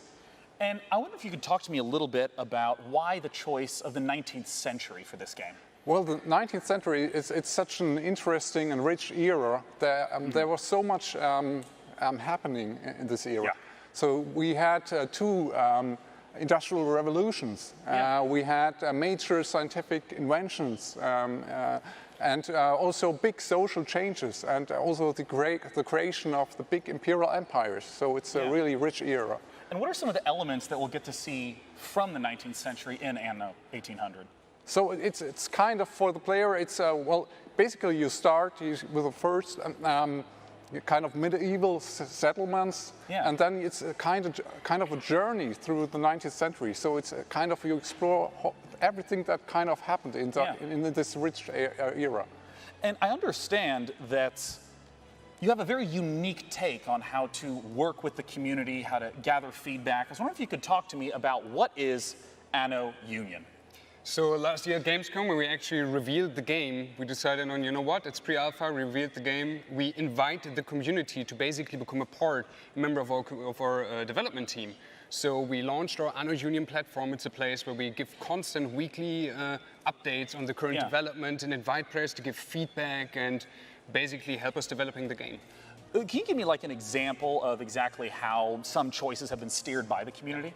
So there's a lot of different stuff we did. So like from the feedback we got on our blogs and focus playtests where invited players, we got so much great feedback, which helped to completely rebalance the mid and late game of the game. Also, we heavily expanded on core features of the game based on feedback. We said like, okay, that really seems to work. Players like that, so okay, let's do it, like improve the quality a little bit even more. Yeah. But they can also vote on actual game content. So we had a big vote for an AI opponent in the game, for a community creation contest where they could create their own island and stuff like this. And I understand that some of this footage that you're sharing right now is pieces that people can go to anno-union.com and vote on right now.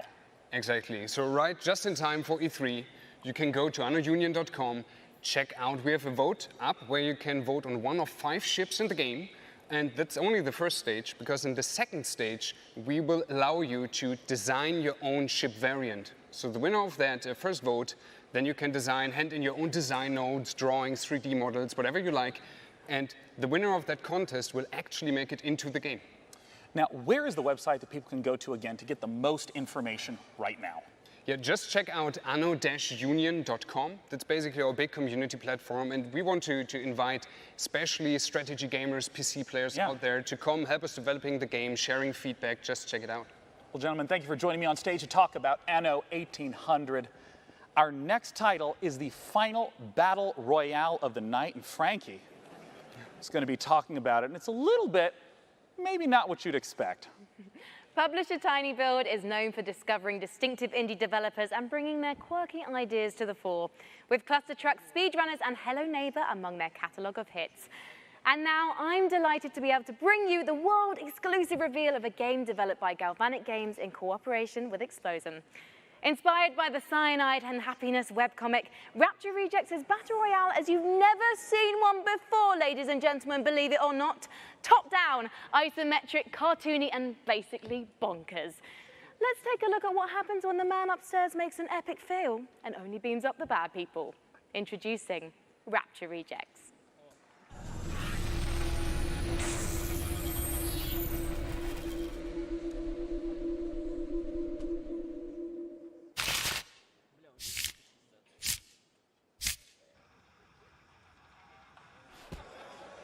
Dear God, every day I strive to be closer to your light.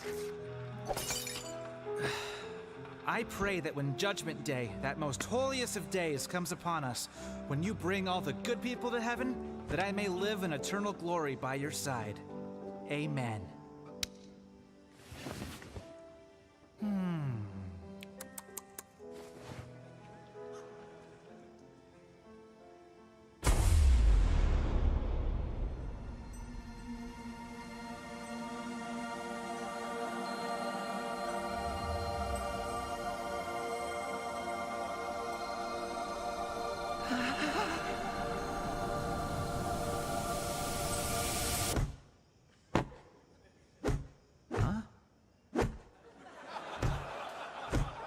Little help? Thanks, brah.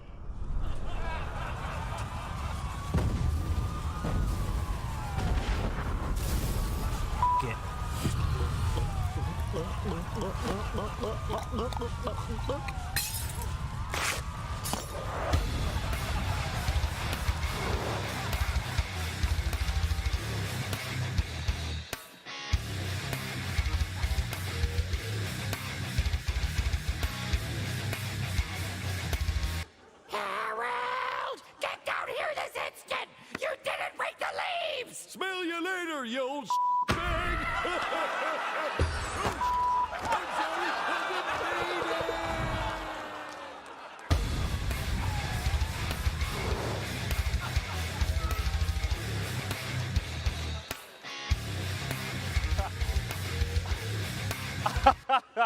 I can't believe we got to show that trailer. That's so great. Our final game that we will be showcasing this evening is from perhaps the most famous stealth action franchise in gaming, the Hitman series. Let's take a look at a brand new trailer from Hitman 2.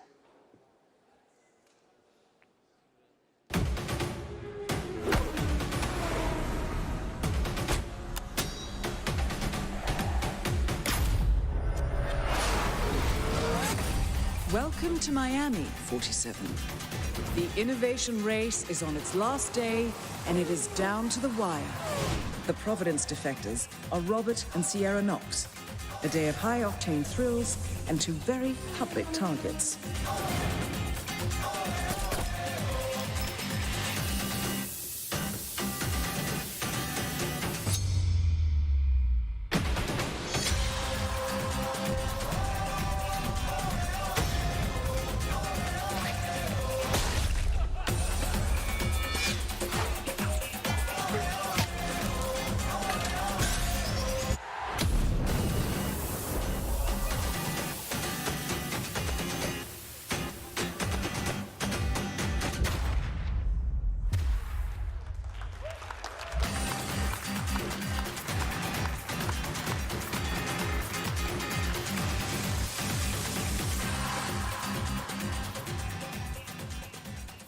Joining me to talk about Hitman 2 is game director from IO Interactive, Jacob Mickelson. Join me up here, Jacob.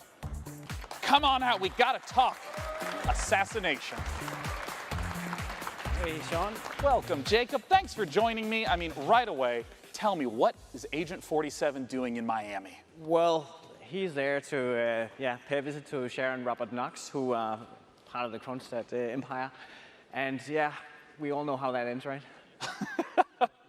Well, given that it's a Hitman game, I have some hints.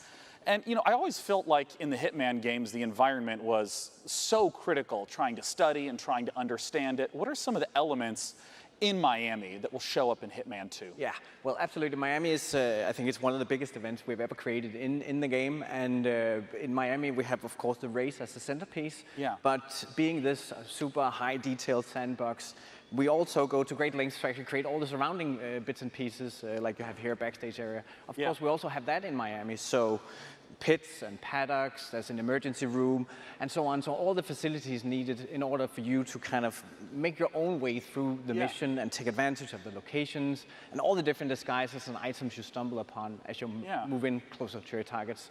And in terms of mechanics, I know that there's going to be a lot of the familiar feels, but what are some of the brand new mechanics that are in Hitman? Yeah, some of the new stuff is, for instance, the crowds we just saw here in Miami. First of all, there's more than ever. Yeah, we're close to 2,000 people now in the scenes. And on top of that, we also introduced a new crowd mechanic where you can dip into the crowd if you get in trouble. So as long as they are not fleeing or running away, then they're there for you to hide in, so in case you get chased by guards. Another new thing is the picture-in-picture mechanic where you get information about what's going on other places in the level. So if you're setting up traps and stuff like that, you can kind of keep track of where the important characters are. And last but not least, we have the fan favorite, which is the sniper briefcase is back. But this time it's not only for sniper rifles, it's also for all the other things you want to carry around kind of without causing too much attention to yourself. And I want to ask about some of the weapons and the disguises that have been showing up throughout these trailers. Yeah, we go to great lengths. I think the theme of this showing is going to be the fish. It's really it's a studio favorite. We're having a lot of laughs at that, right? And then, of course, you just saw it in the kitchen as a frying pan. So we all know the kitchen is the most dangerous room in your house, right? Yeah, of course. Also counts in Hitman. And I want to ask about some of my favorite content from Hitman, things like elusive targets, limited time events. Will those be making a comeback? Absolutely. So there's still going to be escalations for you to kind of challenge the game in many different ways. There's going to be challenge packs, again, new challenge for you. And then, of course, the elusive targets that pop up for a short period of time only. And you have one shot at this or, go bust. As my final question, the expected question, when does Hitman 2 come out? Hitman 2 comes out November 13, and if you pre-order right now, you also get access to a new game mode called Sniper Assassin, where you get to play as Agent 47, and also, for the first time in the franchise, you can play along with a friend in the co-op mode. Well, Jacob, thank you so much for coming out. I'm super looking forward to Hitman 2. Thank you. I might be the worst Hitman ever, but I try hard. Now, Jacob, I'm going to thank you. Thank you. And I'm going to escort you off to the right. So you're going to rush off this way, because coming in from the left, for the first time ever, vaguely nearby me, it's the co-host, Frankie. Come here, Frankie. They let me come down from the balcony for good behavior. Excellent.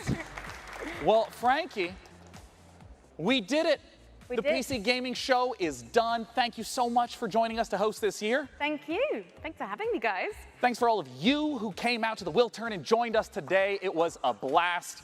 Thanks to Twitch chat. I know that everything you said was appropriate and intelligently thought out. And of course, this year we're curating even more great PC games from the Facebook booth in E3 South Hall. Last, and of course not least, a huge thank you to all our wonderful sponsors who let the PC Gaming Show come back for a 4th straight year. They are Hi-Res Studios, Digital Extremes, Archangel Hellfire, Team 17, Stardock Entertainment, Acer, Predator, Improbable, Oculus Rift, Drake's Cakes, Tripwire, Frontier Developments, and Square Enix. We hope you have a wonderful E3 and go play some damn video games. Cheers. Thank you. Bye.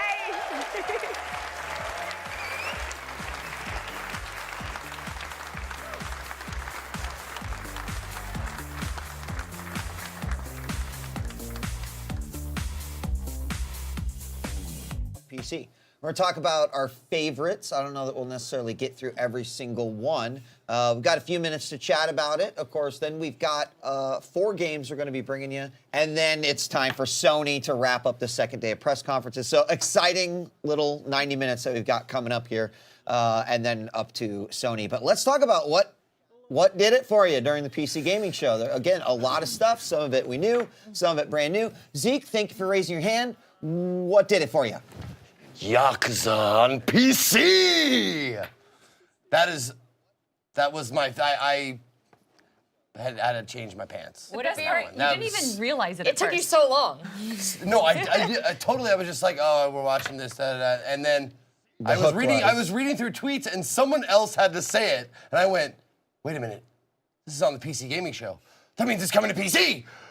Oh, it was great. All of them. Yeah, I'm excited. I turn to you. It's like I'm then looking forward for that Steam sale pack. That's like here's 50 Yakuza games for $19. Apparently, I don't know if it's Zero or Kiwami. I think it's Zero, but it is really cheap on Steam right now.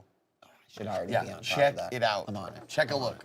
All right. So we've got a vote for Yakuza on PC, the series. How are you going with like older games though when you got so much new stuff, newness coming out? I know, but like Maneater, you could be a Maneater. shark. I want to be a shark. We saw that, right? Y'all saw You that? get shark-based abilities? Like what? A shark skill tree. That's I beautiful. heard discussed. I like it. Could solve my video aquaphobia. Yeah, Okay. is that gonna solve it? I said Subnautica didn't, but I didn't get to play the bad guy in Predator. Subnautica. Yeah. It's like maybe if I can be the shark, I can get rid of that. Yeah. Rapture Rejects looks really funny. I don't It know looks what the gameplay is going to funny. be. It was funny. Yeah. And then, the gameplay. Well, Sure, it's so- fun. I'm sure it's fun. We've I don't seen know if those that's shooters. what I'm looking for in a Royale game, but it's cool. It's cool nonetheless.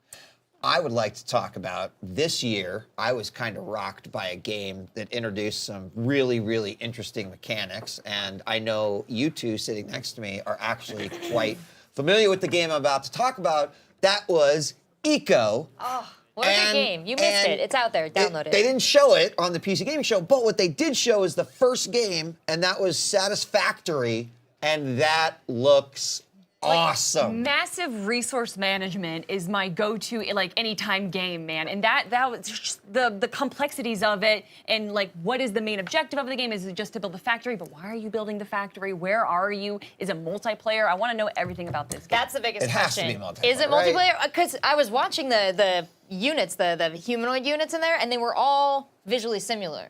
Like there was no like character creation, which makes me think. It makes me worried that it's a single player. If it's a single player, I'm gonna be a little sad. There's no way. Didn't There's they say it was no multiplayer? way. I hope hope so. they did, and I just didn't Somebody hear it tweet me, because I'm my gonna mouth check. was open just seeing the amazing factories that we were going to build together on a server. Oh, count me out of that. What? I do not care about building anything. I understand. Destroying things now, I can do Destroying that. things. All right. Who else? Anyone else? The Sinking City, Lovecraftian, anything yes. that's dark and creepy. Yeah, I that had that tank circle. that was all dark, and then you saw something. That was pretty sweet. Yeah. That was pretty sweet. There was talk of Star Citizen. I've already invested like $400 in this game. I own like 3 spaceships in Star what? Citizen. This is one of those games. As a Wing Commander fan, it is like I need it to come out. obligatory I've paid is for it. to like. I'm also looking forward to that, but have just totally stayed away. Do not own $400 in spaceships. I rode a hype wave one weekend, and there's no return feature. I just like it Wax the that surfboard. that certain games like can go to a conference and just say it's not DLC, but it's a patch, and that's big news. It's Right, like, and everyone's we got like- a patch for this, We got it. and we're gonna blow your socks off. And we're not adding a whole bunch of stuff, but we've got like minor bug fixes Right. and stuff. So Well, that's pretty hype, right? I'll tell you what, we'll come back. We'll talk about a few more of their favorites from the PC Gaming Show, but let's check in with Okadrin and see what chat thinks as well. Hey, chat, we're back. It's our turn now. E3 check-in stage powered by Totino's. Now, we have a very simple question. I'm gonna be honest, I don't expect any of you to tell the truth, but we're gonna try it. It's how many of these games can your PC run? With one answer being, all of them, some of them, yikes, none of them, or I'm on a Mac. This is the best. Which, by the way, poll. it's I not love a dig at Mac owners. If you're a Mac owner, congratulations. I like doing Creative Studio too. It's a lot of fun. But this is for like the gaming stuff. All of them in chat right now, people are bragging in chat. This is like people asking, how good are you at Overwatch? Oh yeah, I'm Golden Masters. No, you're not. I expect honesty. It is a nice question. Thank you. Yikes, none of them? Really? Commander Rabbit, yeah, freaking Totinos. Is there a problem with this? at me. At me on Twitter, @OKadrian. We're closing the poll in like 5 seconds, so if you guys have time to type in right now, do it. Although, thinking about it, if you're on a bad PC, you probably can't type it in very fast anyway, can you? So let's find out. The winner is all of them. I 100% don't believe that at all. Yeah. Come on. I've seen the Twitter like feeds and the Reddit posts, people saying, check out my rig. And there's like one person who has the good rig. And everyone else has like the little hand crank ones that like barely starts up. And online matches to just drop and say, oh, I'm sorry, my PC just turned off by itself. Stop lying to me. Don't talk to me, talk to them. Bye. Bye. And welcome back. What do you think? People have, it was the PC gaming show. I mean, you know, but Star Citizen's a beast, right? Isn't that like... Yeah, that's gonna be a monster. I also, I know I'm not supposed to talk to Twitter the way Adrian does, but I did get an update from Ombre and Sonic Rita that it does run multiplayer for Satisfactory. Thank you. Thank you. Up to very 4 much. right There we now. They go. said you could try more, but it might crash it. We could try more.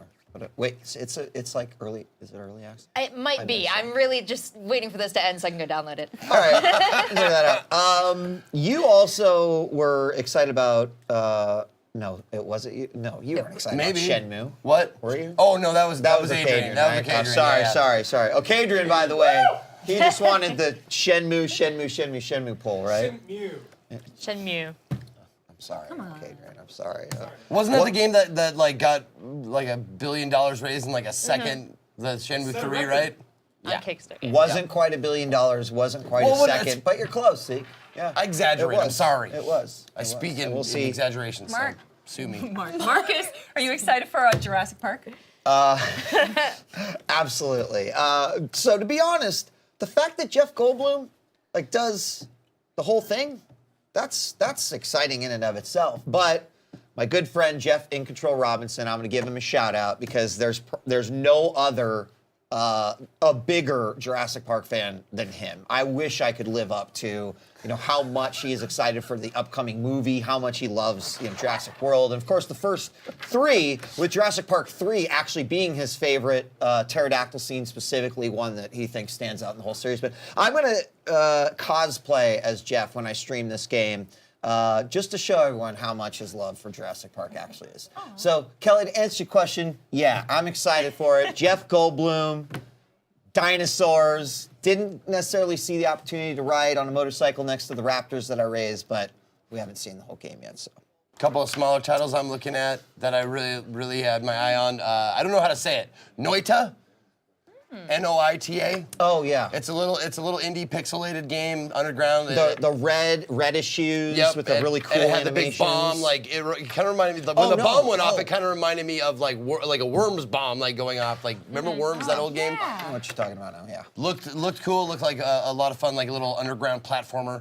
The other game that I can't wait to get my hands on that I think is going to be a hilarious is 2 Point Hospital. That looked so funny. I loved it. When I looked, I was like, what's wrong? And then the diagnosis Turtlehead.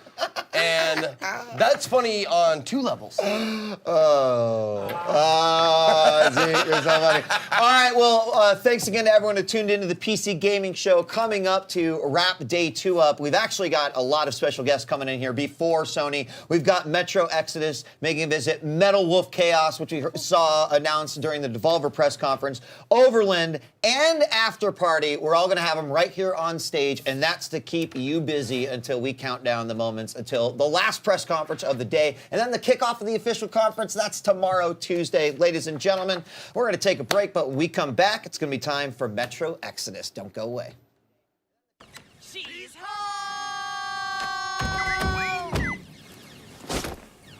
Nice.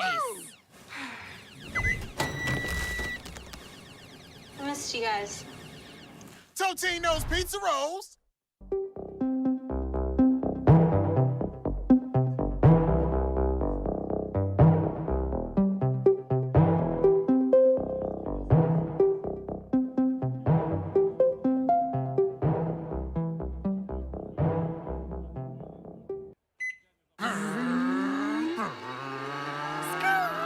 Okay, turn here.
And the skies rained missiles, and the ground burned to ash, and the seas boiled, and people turned into shadows. So let us not fear the heretics at our door. Even with their iron steeds standing before us, stinking of machine oil and shining its heretical light upon us. Remember, most of the country has been destroyed or occupied. Even those who speak our language might be enemies, by conviction or out of fear. We will not falter. Let us steel ourselves against them. For this is our hour of glory. Amen. Let's move out, Artyom.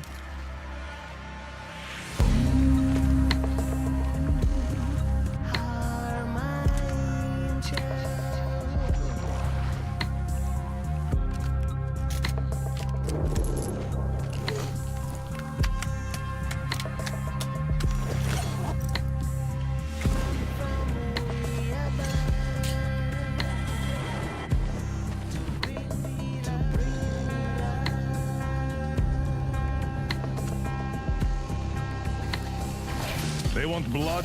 They will get it. We'll cross it no matter what those fanatics think.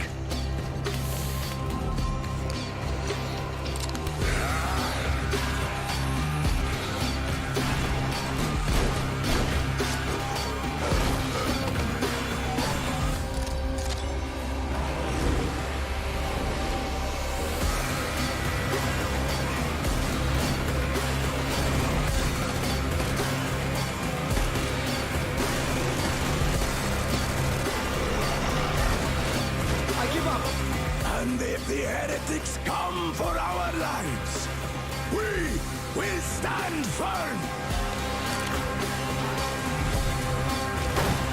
So you got me, you damned heretics. Artyom, jump!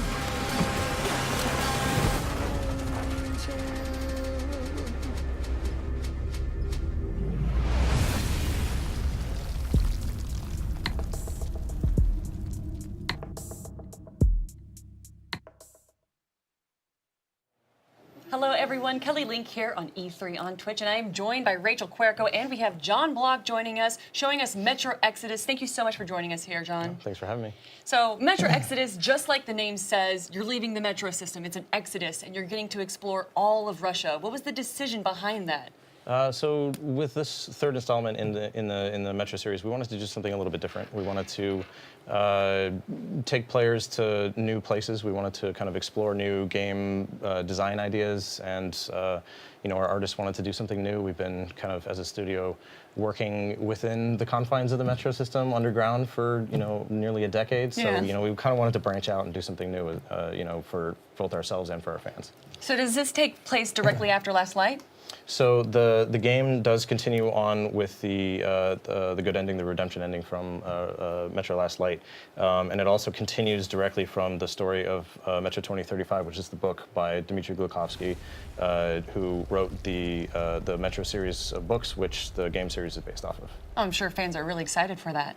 Yeah, I think so. I mean, especially because if you've read the books and you read through Metro 2035, it kind of sets up the story and it kind of sets up this epic journey across Russia, and it kind of sets up the whole idea of getting to finally leave and see what's out there. Now that we're coming out into the larger map of the open world of Russia, are we actually going to get to explore sort of on our own in an open world sense? Yeah, so Metro Exodus isn't exactly an open world game in the traditional sense. It's still a story-driven game. The overall arc of the progression of the game is still somewhat linear in the sense that you still continue along a story, but this time, instead of having only linear levels, we've introduced these new sandbox environments that are really large, with each of them having hours and hours of gameplay. There's still a narrative thread that carries you through each one of them, but it just gives the player so much more options, so much more ability to explore, more freedom to set their own pace, and a whole lot more content than we've ever done before. I appreciate that.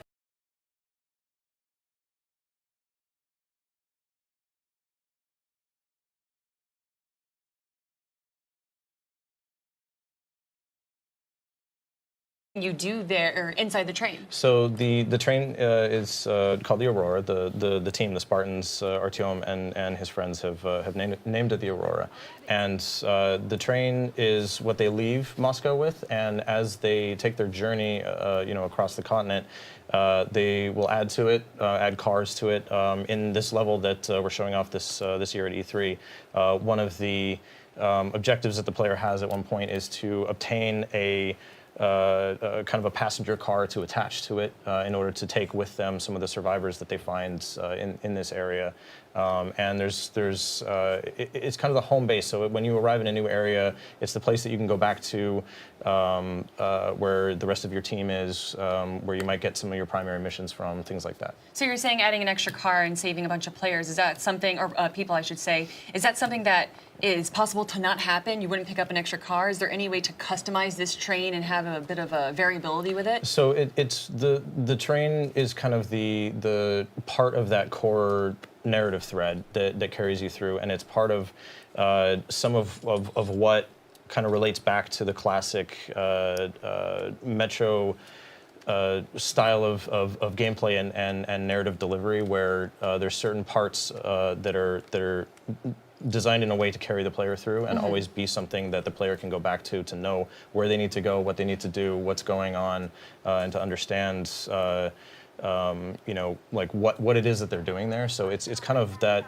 the core of the game, where especially in these big sandbox areas, the player can kind of choose to do what they want when they want, but they can always go back to the Aurora to know, like where they need to go next if they get lost or if they get confused or if they, want to upgrade something or swap out a weapon or something like that. Another system that follows the storyline as well is that you guys are having all 4 seasons in this game, correct? Yep. And is that going to affect gameplay anyway at all, or is it purely aesthetics and you get to see all of the 4 seasons in beautiful Mother Russia? Well, I mean, that's certainly part of it, definitely. The game takes place over the course of a year, and through the year, depending on the time of the year it is that the player has gotten to a certain area, it'll be a different season. And in the environment that we're showing off right now, it happens. Mother Russia. So you see in this environment a lot of the snow has been melting.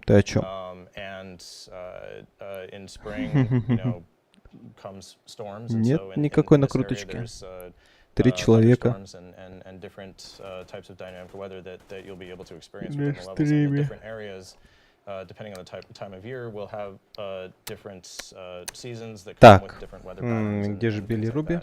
And also the different environments are Совсем spread out чуть осталось. across the continent, so you'll see different types of environments. Like last year, in the До trailer that we made for E3, we конференции. saw more of a forest environment that takes place in the autumn season. So it's kind of a different contrast to what Sony. players are used to in the Metro series, which has always Сейчас been the великолепную игру показывают. very, very cold, Ну, тут без snow шуток, конечно, но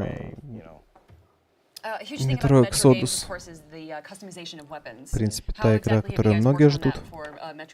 С учетом того, что она еще не отличается от всех предыдущих, это даже плюс. Бета-геймплей, 3 FPS. То, что мы ждали. And there's kind of there's like 5 hard points on every weapon where you can change characteristics of the weapon, physical characteristics that affect the attributes. Say swapping out a barrel or a stock or a magazine. But you can also add attachments, so scopes and lasers and things like that. And it's much more customizable to where you can take a weapon in its very base form and you can customize it to approach a situation in the way that you want to. If you're gonna, approach a bandit camp in, a stealthy way. Ну, извините, у нас было... У нас тут как бы не особо интересно было в это время. И думаю, они ничего не потеряли. 16 рыл.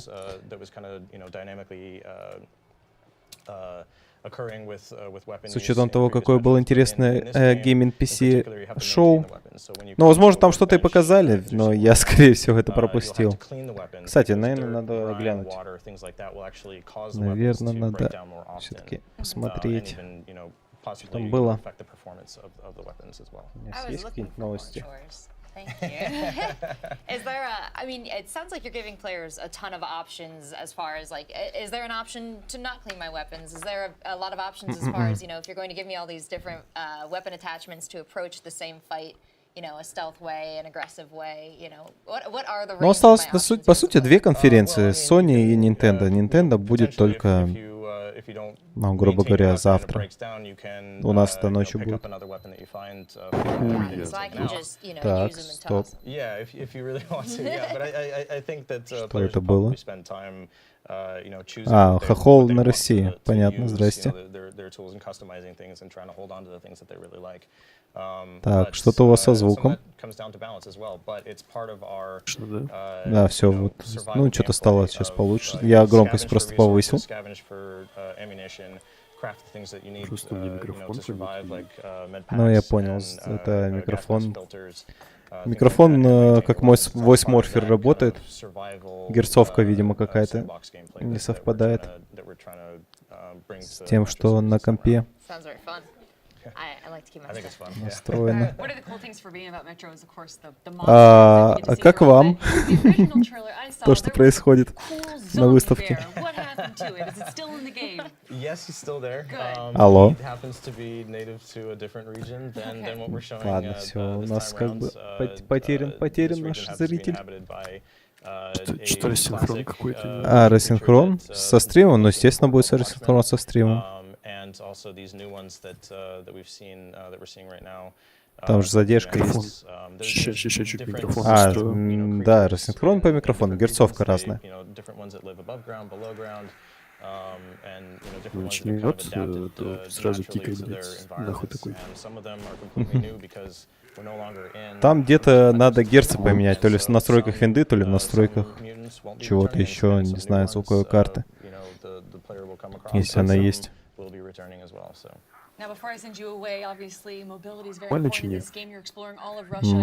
Там, да, не совсем понятно, у тебя было сейчас.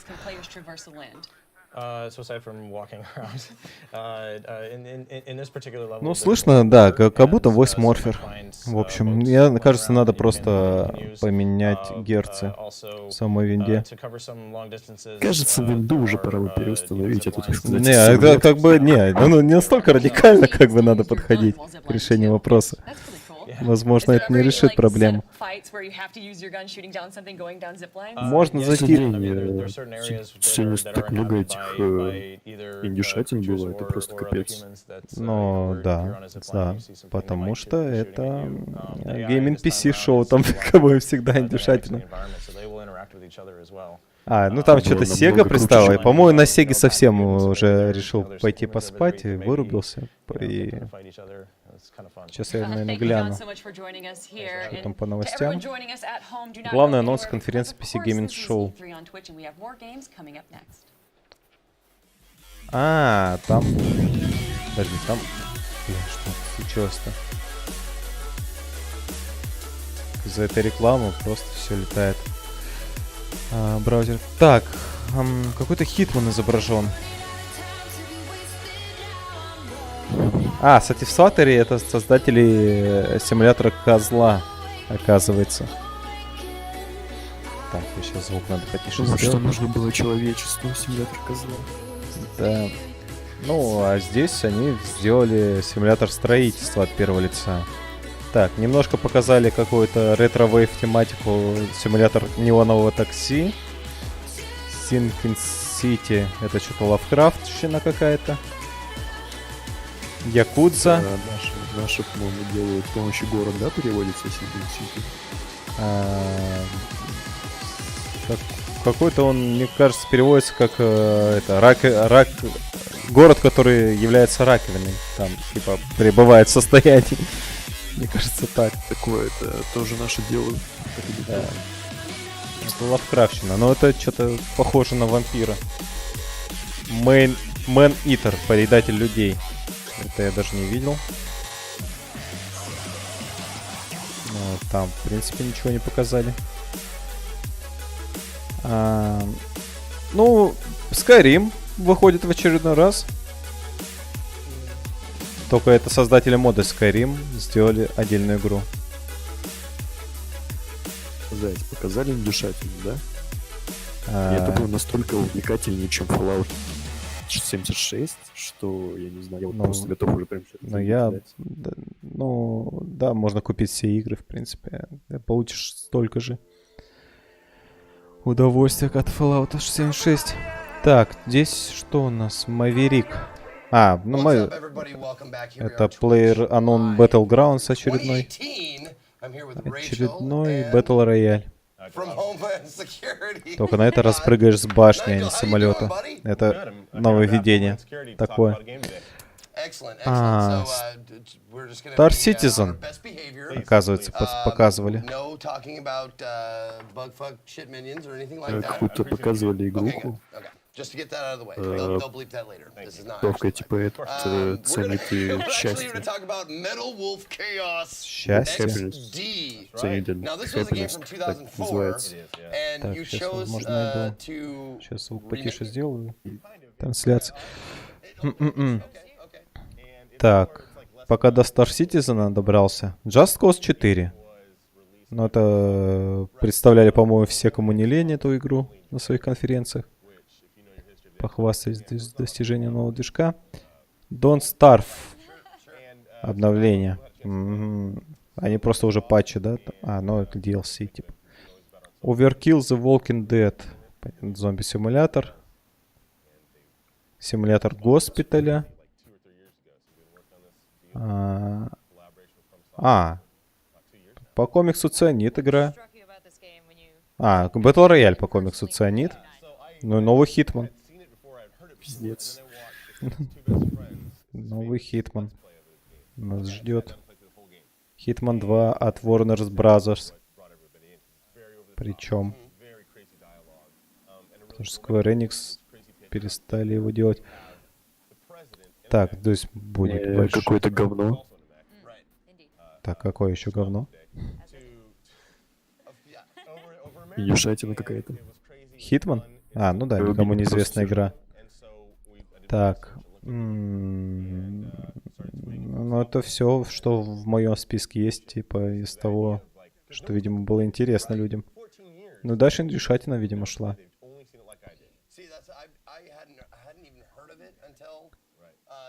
Так, сейчас показывают Metal Wolf House. Metal Wolf House. XD. Кстати, Билли занимается. Он там говорил модели, типа. Да, есть такое. Умеет, вроде. Он иногда на стриме прям это делает. Под какую-то музычку.